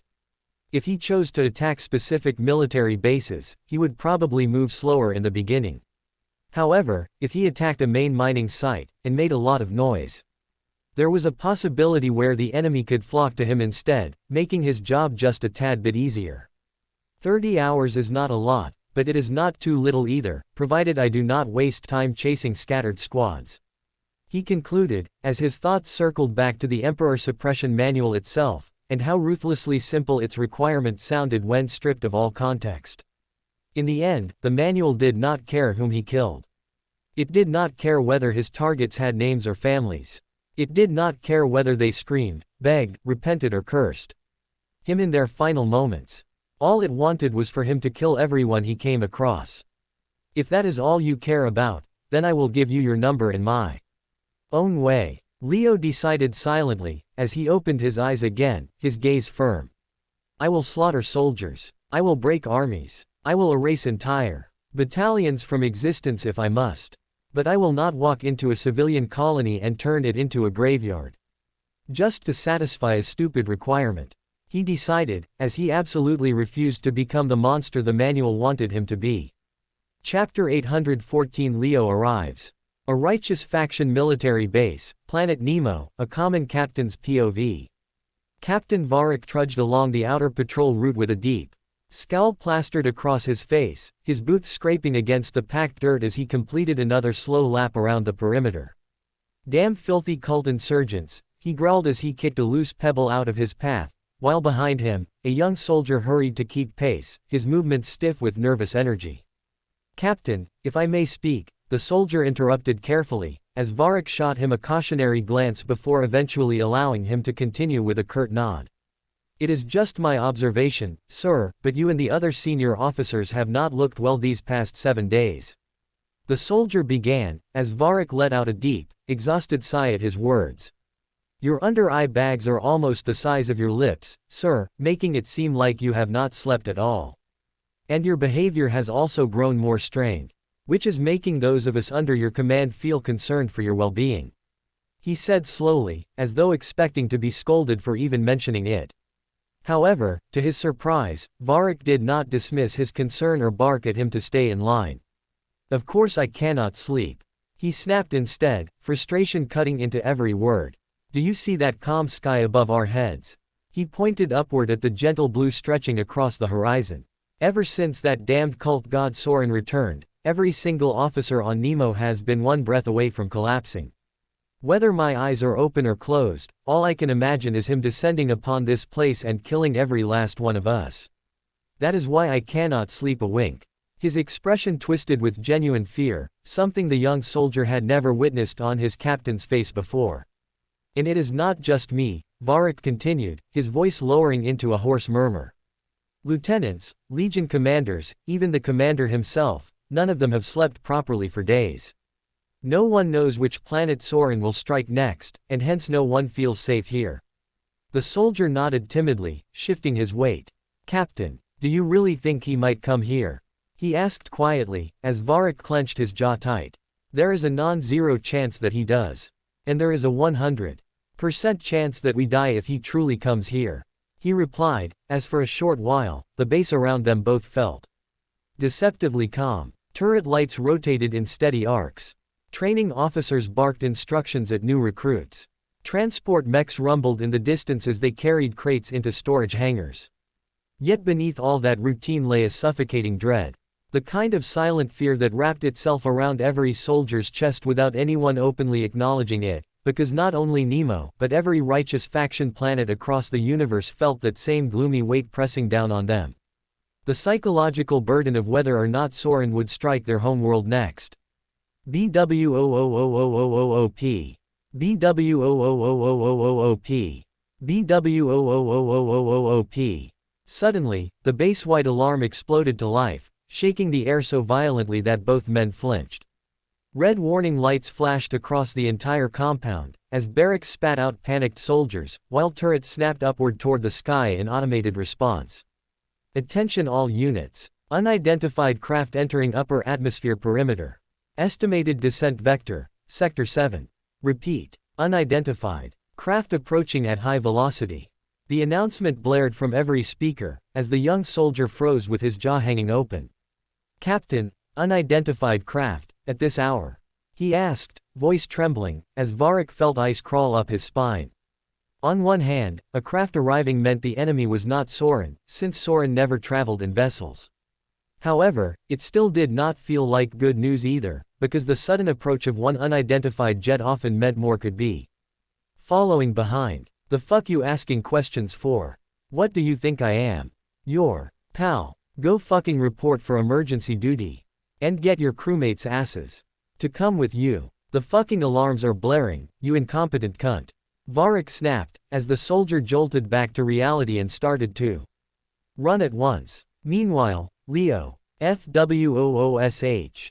The wind brushed past Leo's ears as he stood at the edge of the craft's open hatch, looking down at the surface of Planet Nemo far below. The distance to ground was roughly 10 kilometers, yet to him it felt no different than 10 meters, as at his strength, although he could not fly, he still had the confidence to land from this height without taking damage. Captain, it seems that the enemy has finally noticed our approach. So it's best if you leave fast. Don't worry about me, I will be fine, he instructed in a steady voice, before jumping, as the pilot immediately pulled the jet upwards and began to ascend sharply. FWOOOOOSH. While the craft he arrived at Nemo with pulled away, the world around him turned into a vertical rush of air as he plummeted downward. Clouds tore apart around him, streaking past like torn sheets, while the wind screamed against his clothes and hair. Yet, despite jumping straight into enemy territory alone, where potentially hundreds of thousands of soldiers awaited his arrival, his expression remained calm, his eyes half-lidded, as the only emotion he felt was curiosity on how fast would he kill them all. Boom! He struck the surface like a falling star, a thunderous shockwave erupting outward upon impact, as dust exploded in every direction. Who is it? Did you guys catch a glimpse? I think it's a man. Can it even be a man? The enemy soldiers chatted around the impact site, as they too felt unsure as to who exactly it was that had arrived. Until it was Captain Varric who noticed Leo's silhouette first once the dust settled. Aye, it's the cult criminal. The shadow dragon Leo Skyshard, he said, his voice getting stuck in his throat, as his eyes widened in disbelief. Chapter 815 Aura. That's the shadow dragon, Leo Skyshard. One of the righteous faction soldiers recognized in a trembling voice, as Leo slowly turned his head toward the man and offered him a gentle smile that somehow felt far more terrifying than any threat he could have spoken. How kind of you to recognize me, he replied softly, his tone almost conversational as he rolled his shoulders back and tilted his head from side to side, each stretch producing a faint crack that echoed unnervingly through the circle of armored soldiers tightening around him.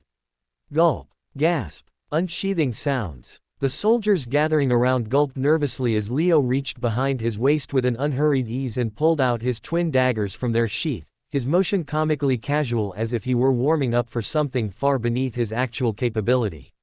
What's he doing? Does he really think he can fight us all, alone? The soldiers asked amongst themselves as uneasiness began to ripple through the crowd. Some shuffled their feet, some adjusted their grips on their weapons, while most merely swallowed hard, unable to understand as to why the air itself felt heavier the moment he revealed his weapons. Shadow Dragon, are you here to surrender? A soldier near the front asked, sweat sliding slowly down his temple as he forced the question out, his voice shaking more with each word.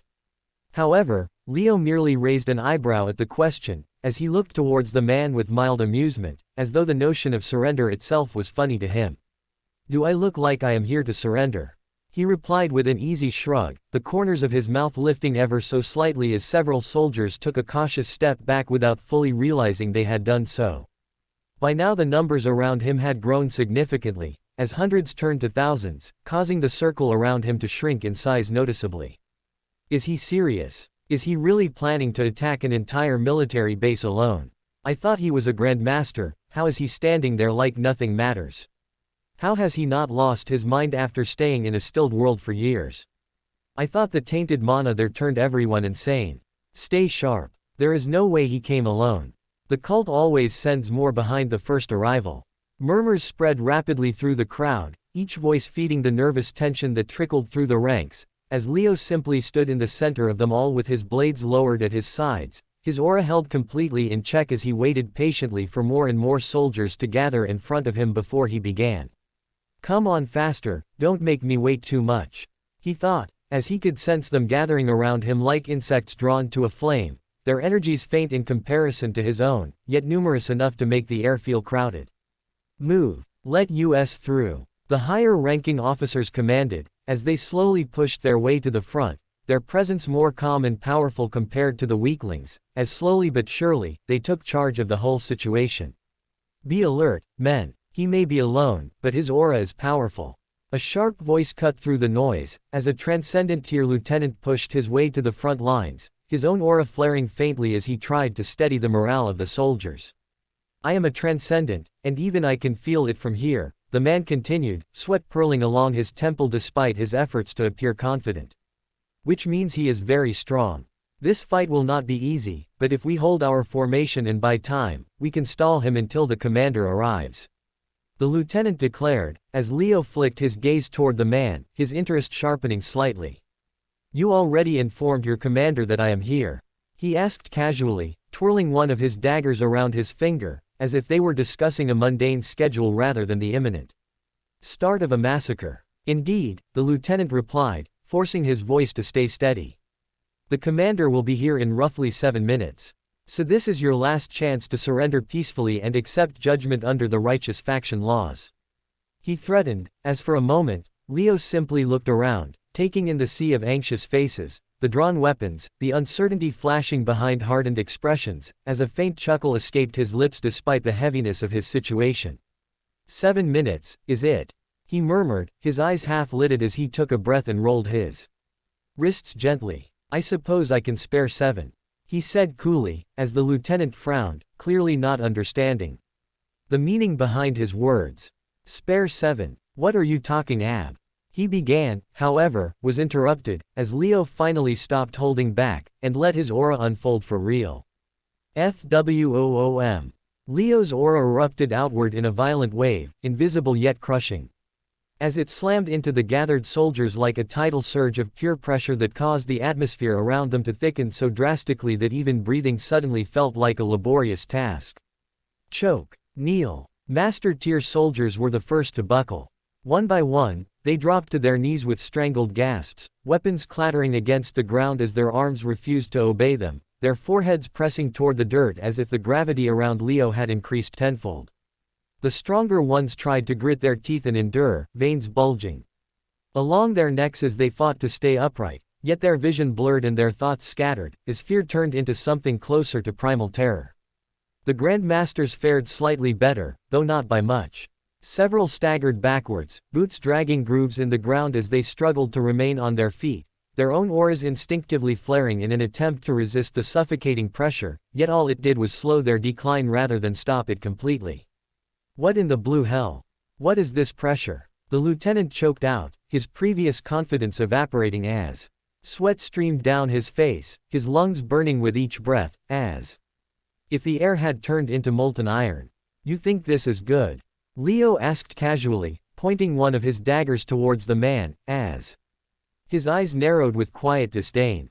The pressure I gave off earlier was the trace amount I could not control, he said, his voice calm and conversational, as if he were explaining a basic concept to a confused student. That tiny fraction is the reason I cannot see my kids without hurting them, which has also become a source of great personal humiliation for me, he confessed, as the lieutenant stared at him like he was a monster. In human skin, unable to understand how anyone could refer to such oppressive force as a mere trace.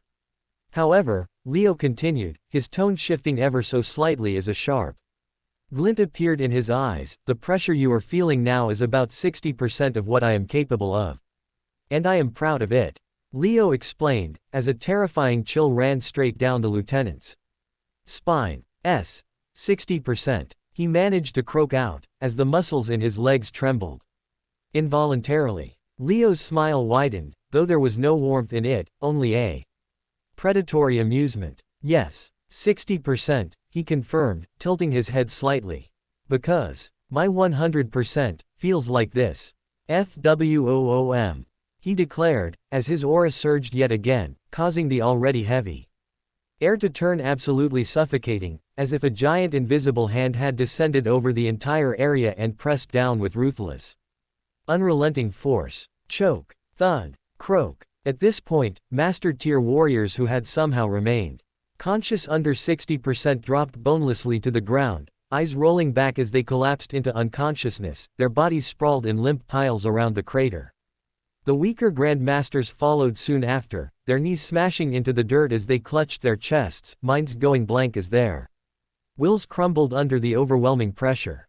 While even the sturdier Grand Masters were forced to hunch over, their breaths coming in ragged gasps, as several of them spat blood from the strain of merely not collapsing completely. While for the transcendent lieutenant, His right knee finally buckled as his body sank halfway toward the ground, one hand bracing against the earth as he shook violently, the veins around his eyes darkening as if they might burst. What insane pressure! He rasped, each word dragged painfully from his throat, as Leo walked toward him with unhurried steps, the sound of his boots crunching against the gravel oddly clear amidst the chorus of strained breathing and stifled groans. The soldiers could only watch. Some lay flat, pinned down by nothing but aura, unable to even lift their heads. Others knelt or crouched, bodies trembling as they tried to raise their weapons, yet their arms felt like lead, their instincts screaming at them to run, even though their bodies refused to move. Monster, the lieutenant whispered, his eyes wide with disbelief and horror, as he met Leo's indifferent gaze looking down at him. However, Leo only smiled at that phrase, as if it were exactly what he wanted to hear. "Thank you for the compliment," he said softly, as his dagger flashed once. Shlick. The blade cut cleanly through the lieutenant's neck, his head separating in one smooth motion as a thin arc of blood traced the air, before both pieces of him collapsed to the ground in opposite directions, as the dance of death finally began. Chapter 8:16 Calculations. 3 minutes 34 seconds. That was all it took Leo to kill the 122,000 soldiers stationed on this military base, for although the act unfolded with brutal speed, it never required him to draw even a fraction of his true strength. Once his aura settled over the enemies, their will to fight back crumbled, and by the time he moved through their ranks, the resistance they should have offered collapsed into something soft and barely perceptible. Their deaths arrived almost on their own, as if the universe itself had decided the outcome long before he performed the final, simple motions that removed them. Yet even with a kill time this quick, even with an entire armed compound erased in a span barely longer than a passing conversation, Leo felt no sense of progress towards the far greater figure he carried as his ultimate goal, for 2 billion still remained distant enough to feel untouched by moments like this. I see. I can't achieve it at this rate. The realization came quietly, for the problem he faced now was no longer the speed at which he could kill opponents, since once his aura neutralized them, clearing thousands required only a few effortless seconds.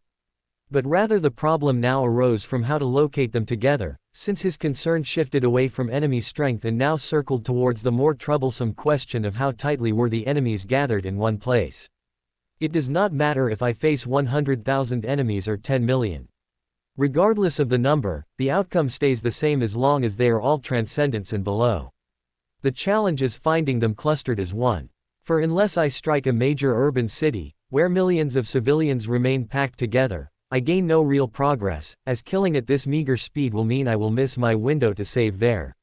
He concluded, for just by clearing this single battalion, he gained an unprecedented understanding of his own strength, and how enemy numbers no longer meant anything to him.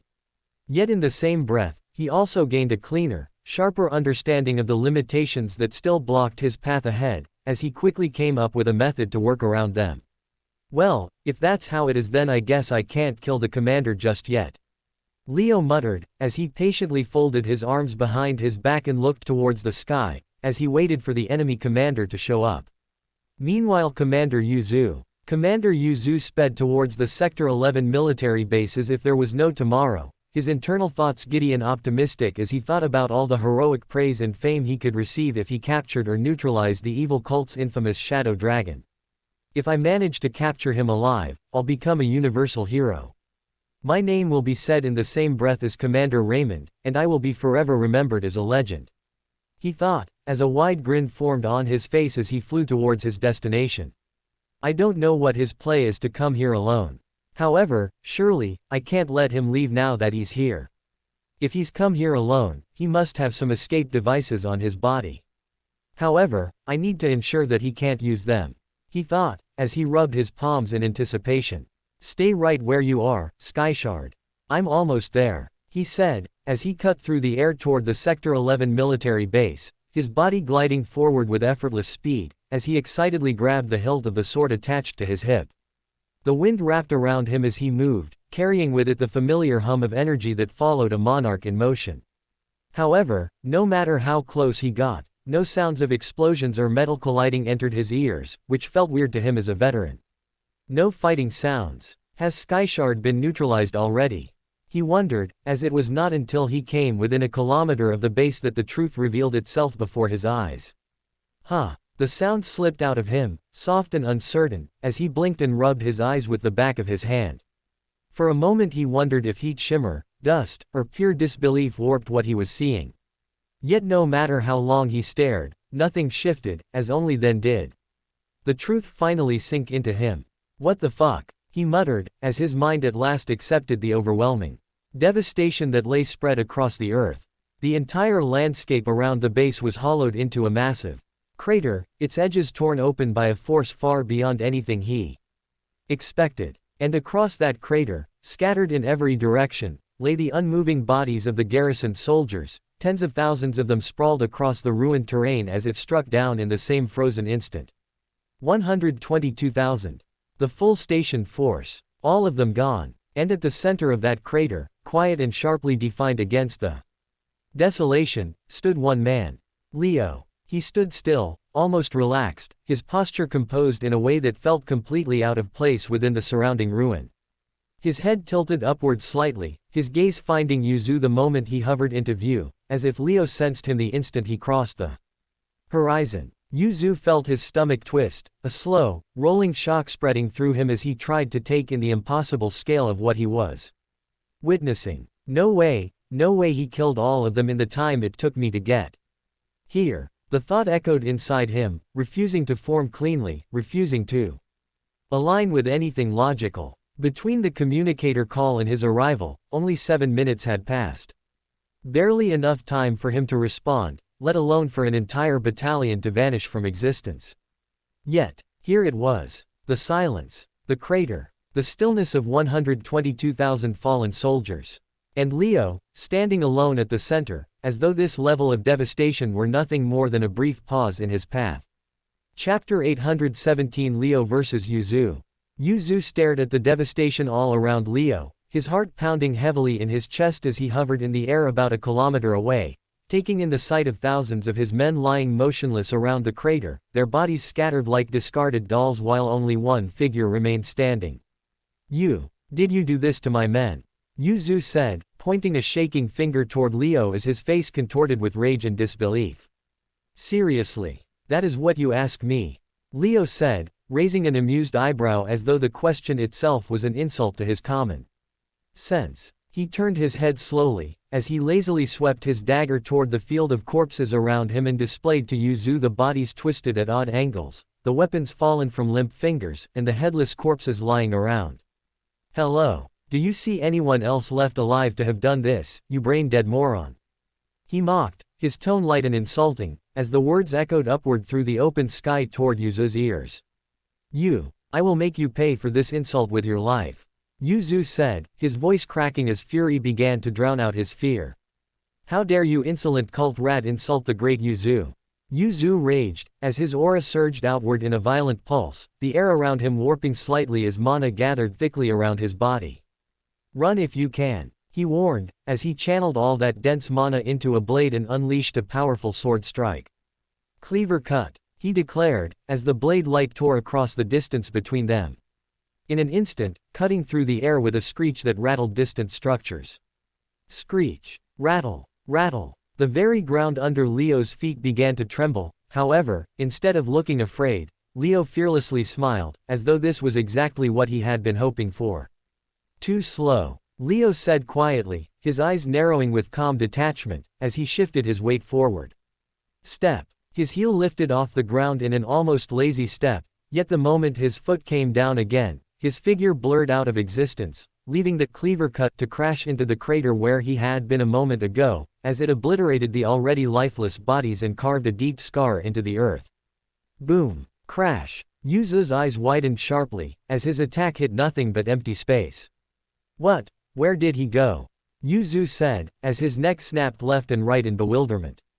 However, before he could locate Leo, a faint voice arrived directly in front of him, at a distance that was closer than what he was prepared for. I am right here, you fool, Leo said, his tone calm as he appeared right in front of Yuzu's face. Whoosh. The kilometer that had separated them moments ago no longer existed, as Leo now hung in the sky without wings or flight devices, his figure held aloft with such effortless control that it seemed as if gravity had simply forgotten him. The hell? Yu Zhu cursed, as he barely had time to register Leo's body, before a glint of silver caught his eye. Swish! Leo's right arm moved in a blur, as his dagger lunged forward toward Yu Zhu's sword hand, the strike so fast that it seemed to skip the space between them entirely. Clang! Steel met steel as Yu Zhu frantically twisted his blade into place, blocking the first thrust on sheer instinct, as the resulting shock made his arm shudder. What kind of speed and power is this? Yu Zhu thought, bewildered, as cold sweat began to gather along his hairline. Shocked already? I expected more from you, Commander, I haven't even warmed up yet. Leo mocked, as he unleashed his next move, the 1,000 phantom slashes. Shing, shing, shing shing shing shing. Leo's daggers multiplied into a storm of afterimages, as his arms cut through the air with impossible precision, each movement flowing into the next with the grace of a dance, while every strike landed at a different angle upon Yu Zhu's body. Yu Zhu tried to defend, as he swung his blade wildly, mana bursting from him in a desperate attempt to fill the gaps in his defense. However, every successful block against Leo's daggers only bought him a fraction of a second before 3 more cuts slid past his guard. Shoulder plate, sliced. Chest guard, split apart. Waist armor, carved clean through. Metal shards spun away from his body as fragments of his armor scattered across the sky, glittering briefly in the light before dropping uselessly toward the ground far below. Wait, stop, Yu Zhu said, his voice breaking apart as pain bloomed across his body. However, despite his plea of mercy, Leo did not stop. His daggers continued to move with surgical cruelty, as they carved lines along Yu Zhu's arms and thighs, severing tendons and disrupting muscle control without damaging any vital organs or delivering a killing blow. Slash. Drip. Yu Zhu's nose split with a thin line of blood as one strike flicked across his face, while another traced along his ribs, and yet another nicked the tendons behind his knees.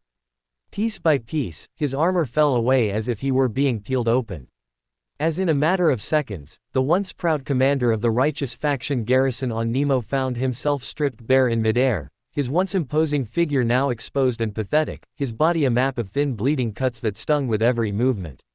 Crack! Leo's final strike landed on the back of Yu Zhu's neck, a controlled hit that sent a sharp jolt through his spine, as his mana flow stuttered and collapsed out of rhythm.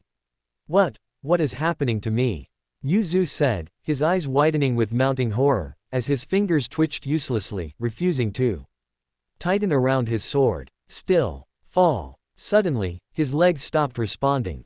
His mana, which had surged so violently moments ago, now scattered in disarray as his control over his entire body slipped like sand through numb hands.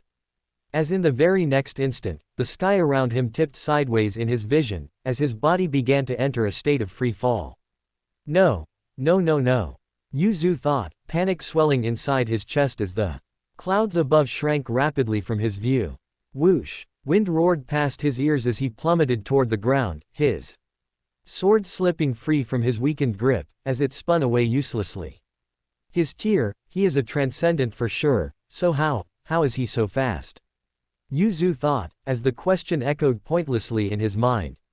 Crash! He hit the ground with a dull, heavy impact, the earth cracking beneath him as a shallow crater formed around his naked, motionless body, his limbs splayed at awkward angles while dust lifted and then slowly settled over him. He could still feel. He could still think. He could still see the fractured slice of sky framed by the broken edges of the crater. However, to his absolute dismay, he could not move. Thud. Leo dropped into the crater with a light landing, as if he were stepping off a low ledge rather than descending from a battle in the air. His posture relaxed as his daggers hung loosely at his sides. Commander, Commander, Commander, Leo said, repeating the title in a casual sing-song tone as he crouched down beside Yu Zhu, his gray eyes glinting with a cold amusement that sat somewhere between playful and cruel. I bet you smiled ear to ear when you watched that naked propaganda.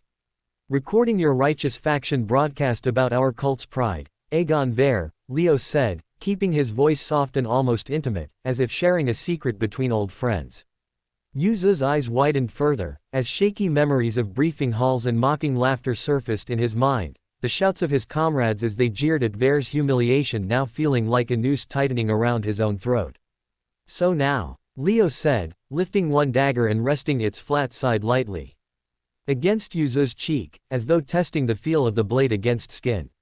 I am going to return the favor, Leo said, his smile widening just a little, as dread surged through Yuzu's chest like ice water, while he finally understood that whatever came next would not be quick, and it certainly would not be merciful.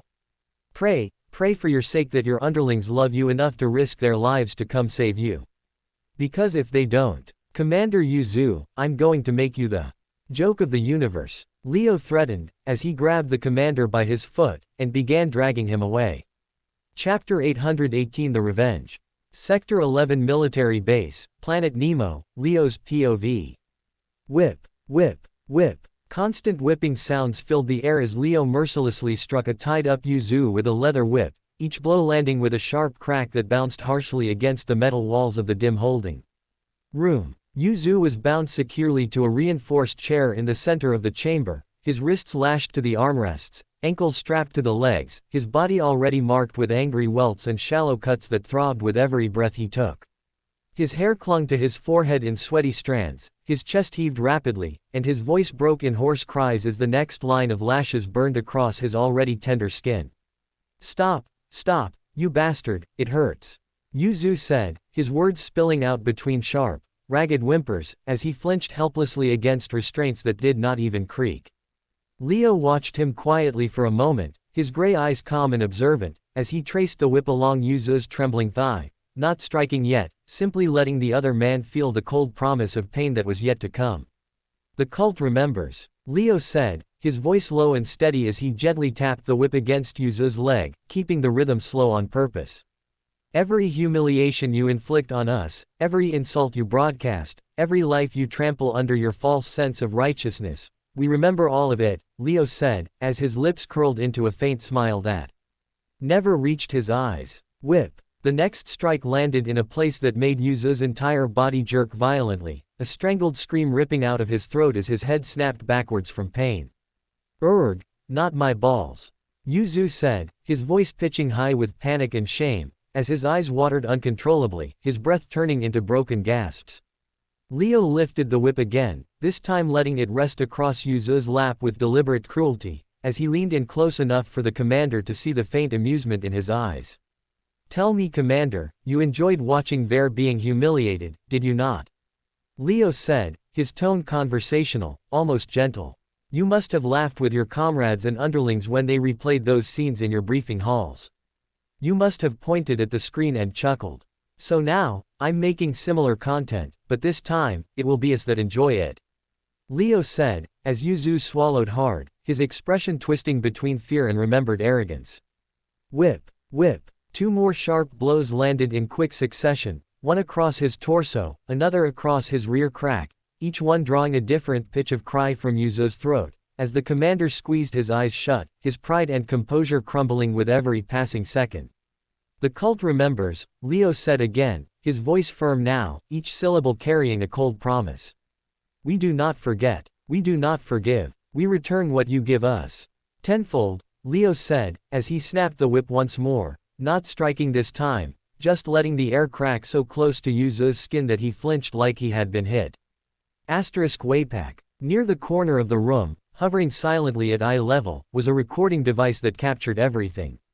It recorded Yuzu's contorted face, his trembling lips, his strained breathing. It recorded the sound of the whip, the raw fear in his eyes, the way he tried to stay defiant and failed every few seconds when another wave of pain broke through his resolve.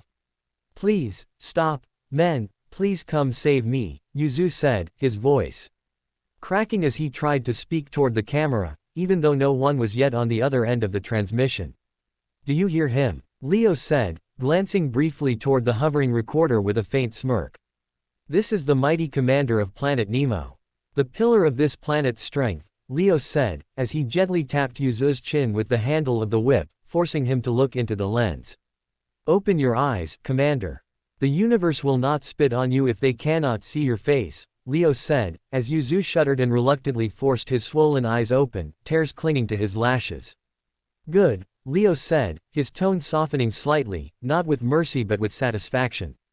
He then turned fully toward the recording device, stepping close enough that his upper body dominated the frame, as he let the whip hang casually from one hand. "How many days did you give the cult to save there, if we could?" Leo said, his gray eyes narrowing slightly as he addressed the unseen audience on the other side of the future broadcast. 60 days, was it not? Leo said, tilting his head, as he allowed a brief pause, letting the number linger for those who would eventually watch this, before continuing. "Fine. I will return the favor," Leo said, his voice turning cold, the faintest hint of a smile tugging at his lips. "I give you cowards living on planet Nemo 600 minutes to save your commander before I execute him and release this recording on the galaxy net," Leo said, enunciating each word clearly, so that no one could pretend they had misheard. "Come save him, if you can," Leo said, stepping aside so that Yuzu was once again visible in the frame. "Speak," Leo said quietly, his eyes fixed on the commander. "Circa. Come fast, men," Yuzu said, his voice shaking desperately as he tried to straighten his back, even though the restraints bit into his raw skin. "He is just one transcendent, surely the lot of you together can take him down. Please, save me," Yuzu said, his words dissolving into a broken plea as his voice cracked under the weight of his own fear. Leo watched him silently for a heartbeat, then gave a small nod. Satisfied. "That should be enough," Leo said, as he reached toward the recorder and cut the live feed with a simple gesture. A few swift commands later, the file was packaged and transmitted through the local military network, piggybacking off their own encrypted lines, as it was sent to every military base, across every sector of the planet. "Run to me," Leo murmured, more to himself than anyone else, as he glanced once more at the broken commander tied to the chair, his eyes once again brimming with tears. "Let us see if my strategy is successful or not. If your men love you enough, it should save me a lot of time and trouble. If not, well, at least I have a humiliating video for the universe to see," he mused, as he cracked his neck and walked out of the torture room, back towards the open base. Chapter 819 The Bait. Meanwhile, across the other military bases of Nemo, the Righteous Army's POV. Leo's message spread like wildfire within the internal security network of Planet Nemo, as the Righteous faction lieutenants and captains who saw it instantly felt their blood boil in rage. In every command room, barracks hall and monitoring station, the same video played on loop, showing their commander Yuzu tied to a chair, stripped of dignity, screaming for help while Leo stood calmly beside him, the whip hanging casually from his hand as if he were playing with a child's toy rather than torturing a high-ranking officer of the Righteous faction. Disbelief cracked through the ranks first, then outrage, then a deep, cold dread that hollowed out their chests. "What kind of madness is this? He has the commander tied up like a hostage," one lieutenant said, his voice shaking as he slammed his fist onto a metal console. "We have to save him. We cannot let this message reach the higher-ups," another captain said, his eyes wide as he rubbed his temples anxiously. "If the higher-ups in the universal government find out the commander was alive and we did nothing to help him, we will all be court-martialed on the spot. The lower-level soldiers might escape judgment, but we at least won't be spared," the captain explained, as many in the room nodded their heads in grim acknowledgement. If given a choice, many of them did not wish to confront such a dangerous enemy. However, with the existence of such a compromising video, they no longer had that option available. "He is just one man, surely we can take him down together, no?" a younger officer asked, trying to sound brave, although the tremor in his voice gave him away. "Just one man," another snapped, pointing at the frozen image of Yuzu on the screen. "Look at him. That one man reduced the commander, a monarch-tier warrior, to this state. Naked, cut up, helpless. We cannot pretend this is normal," he pointed out, as several officers fell silent at that, their throats tightening as they watched Yuzu's terrified expression frame by frame. "But even if he is strong, he cannot fight all of us, right? I mean, the commander said it himself, in the end he's only a transcendent, which means if we keep attacking him in waves, sooner or later he will tire out and succumb to his injuries. We could potentially lose a few thousand men, but in the end, we should prevail," a captain said, trying to cling to logic, as he tried to judge Leo's power by conventional standards. However, while his words did sound convincing on the surface, another captain instantly pointed out the flaw in his logic. "I strongly disagree," the second captain began, as he shook his head from side to side. "The evil cult's shadow dragon is known to be many things, but a fool is not one of them. If he were not confident in his ability to win, he probably would not have put out this challenge."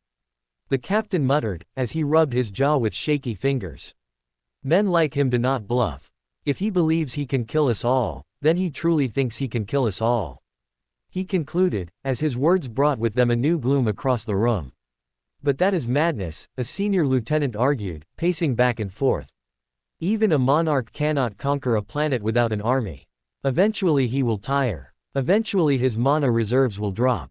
Eventually, we can overwhelm him," he argued, as mutters of fearful agreement rippled through the gathered officers, as each clung to the hope that Leo's power had a limit. "We have to go after him either way," the senior-most officer finally said, stepping forward as the others fell silent around him.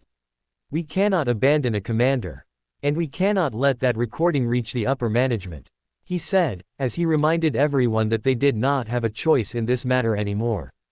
"Agreed. If that video goes public, our heads will be on the line," another added, his voice grim as he imagined the consequences. "It is settled then," the senior-most lieutenant concluded. "Everyone prepares for immediate mobilization. Contact every sector. All squad warriors above the amateur tier must board the carriers at once. We march to Sector 11 in under 20 minutes," he said, as his orders were immediately relayed across the communication arrays. "All units prepare for deployment. All battle-ready vessels report to launch bays. All captains gather your squads and move immediately." The sound of boots thundered across the base floors as soldiers scrambled into formation, while cargo carriers rolled out of their docking chambers, their engines heating up one after another until the metallic roar filled the hangars. "We have 590 minutes, someone muttered, checking the timer that Leo had set, as the stark numbers glowed coldly on the screen. "So there is no time to waste," he concluded, his voice tightening as the weight of responsibility settled on everyone present. Even with fear gripping their hearts, they still moved. Because whether they believed they could win or not, whether they feared Leo or not, whether they resented the commander or not, the chain of command gave them no choice. If they hesitated now, the shame of abandoning a senior officer would stain them for life, and the consequences awaiting them from the upper management would be far worse than any risk they faced on the battlefield. It was either fight, or be branded as cowards who watched a commander beg for help and did nothing. So squads rushed into formation, officers shouted deployment orders, and soldiers strapped on armor with trembling hands. Engines roared from every hangar as across the planet, battleships lifted into the air, their thrusters igniting with brilliant streams of fire, while the righteous faction soldiers steeled their trembling hearts and prepared to face the nightmare who had challenged an entire world alone. Chapter 820 Scoring Up. Sector 11 Military Base, Planet Nemo, Leo's POV. Leo stood in the open courtyard with his arms placed calmly behind his back, his gaze fixed upon the distant sky as dark specks began gathering along the horizon, each one growing larger with every passing second as the thunder of engines rolled across the land like a coming storm. From afar, they looked like drifting shadows. However, up close, they were entire fleets of enemy ships. Dozens of destroyer-class battleships closed in formation, their armored hulls shimmering with defensive plating, their cannons already glowing with condensed mana as their targeting systems locked onto the lone figure standing amidst an otherwise dead base. "Oh, thank the stars they came in droves," Leo said, his tone jolly as he watched the sky churn with incoming vessels. "THRUMM." The ground beneath him vibrated lightly as the ships repositioned, their engines adjusting to optimal firing range in a disciplined, militaristic dance. "Fire!" A cold voice echoed through the ship's internal speakers, as a split second later the horizon lit up. "BOOOOM! BOOOOM! BOOOOM!" Entire broadsides of energy shells erupted forward with frightening precision, each blast powerful enough to shred a fortress or obliterate a small city block. However, Leo remained exactly where he stood, his hands still behind his back, as he watched the attacks come towards him with mild amusement. "Oh, come on, lads, give me a real challenge," he mocked, as he waited until the last moment before finally moving. Storm Flash Traverse. FWOOM. A surge of raw power exploded through his limbs, his muscles tightening, his senses shifting into razor focus as his body became lighter than air. Zoom, zoom, zoom. Moving instantaneously along predetermined traverse points, he escaped the attacks bound for him, causing the mana cannons to miss. Kaboom asterisk kaboom. One moment he stood at the center of the courtyard, and the next, the shells struck the empty ground behind him, exploding into towering pillars of light that vaporized stone and sand but failed to even graze him. Crash. THRUMM. Shockwaves rippled outward, tearing massive trenches across the already damaged base. However, Leo moved through the destruction with an almost casual grace. He sidestepped one blast, pivoted around another, and ducked beneath a third that shrieked past his hair by mere inches, yet not a single flicker of fear crossed his face. "Your aim is terrible," he said, chuckling faintly as he watched the ships realign for a second volley. To them, he was a tiny dot, a nightmare target that the ships were not particularly designed to tackle. However, to him, they were colossal slow-moving targets with painfully obvious weaknesses that he could exploit with ease. "Yep, your asses are mine," Leo yelped happily, as by the time the destroyers adjusted their aim for a second volley, he had already closed down about 50% of his distance to them. Enhance, fade step, step, blur, step. He accelerated forward in short bursts that sent cracks spreading beneath each step, his body moving in an erratic pattern that the targeting system struggled to follow. "Keep firing. Saturate the field," a panicked voice shouted through comms, as boom, boom, more shells rained down, yet Leo threaded through them effortlessly. The world slowing around him as he used parallel processing to make this process as easy as possible. "All right then, let's start with you," he mused as he reached the underbelly of the first ship and flicked his wrists. Shing. A crescent-shaped arc of blade light shot forward, impossibly sharp and clean, as it moved faster than the massive battleship could hope to react. Crrrk. The slash cut through the destroyer's lower hull like paper, slicing precisely through the engine section, as a heartbeat later. BOOOOM. The entire rear half of the ship erupted in a violent explosion, flames bursting outward as the vessel lost stability and began spiraling out of the sky. "That's tens of thousands dead from one ship alone," Leo said, his voice steady, his expression unreadable, as before the burning wreckage even touched the ground, he unleashed the next strike. Shing, shing, shing. 3 ranged dagger slashes shot through the air in rapid succession, each one slicing through a different ship's propulsion chamber, as ka-boom. BOOOOM. Crash. 3 more destroyers were ripped apart, their flaming carcasses raining debris across the plains as the righteous soldiers inside screamed in helpless terror. "They brought entire fleets to face me," Leo said quietly, his tone sadistically joyful. "And they will lose entire fleets while facing me," he proclaimed, as although he destroyed 3, there were still a sky full of targets to take down. A sky full of targets that would help him achieve his required kill count much faster than killing soldiers individually, as it seemed like his provocation had worked exactly as intended. Meanwhile, Commander Yuzu. Rumble. THRUMM. BOOOOM. Yuzu jerked in his restraints as the entire room shook violently, the vibrations traveling up the legs of the chair and rattling straight into his spine, as dust drifted from the ceiling and tiny hairline cracks formed along the metal panels of the interrogation chamber. What is happening out there?" Yuzu said, his voice trembling, as he stared at the door with wide, frantic eyes.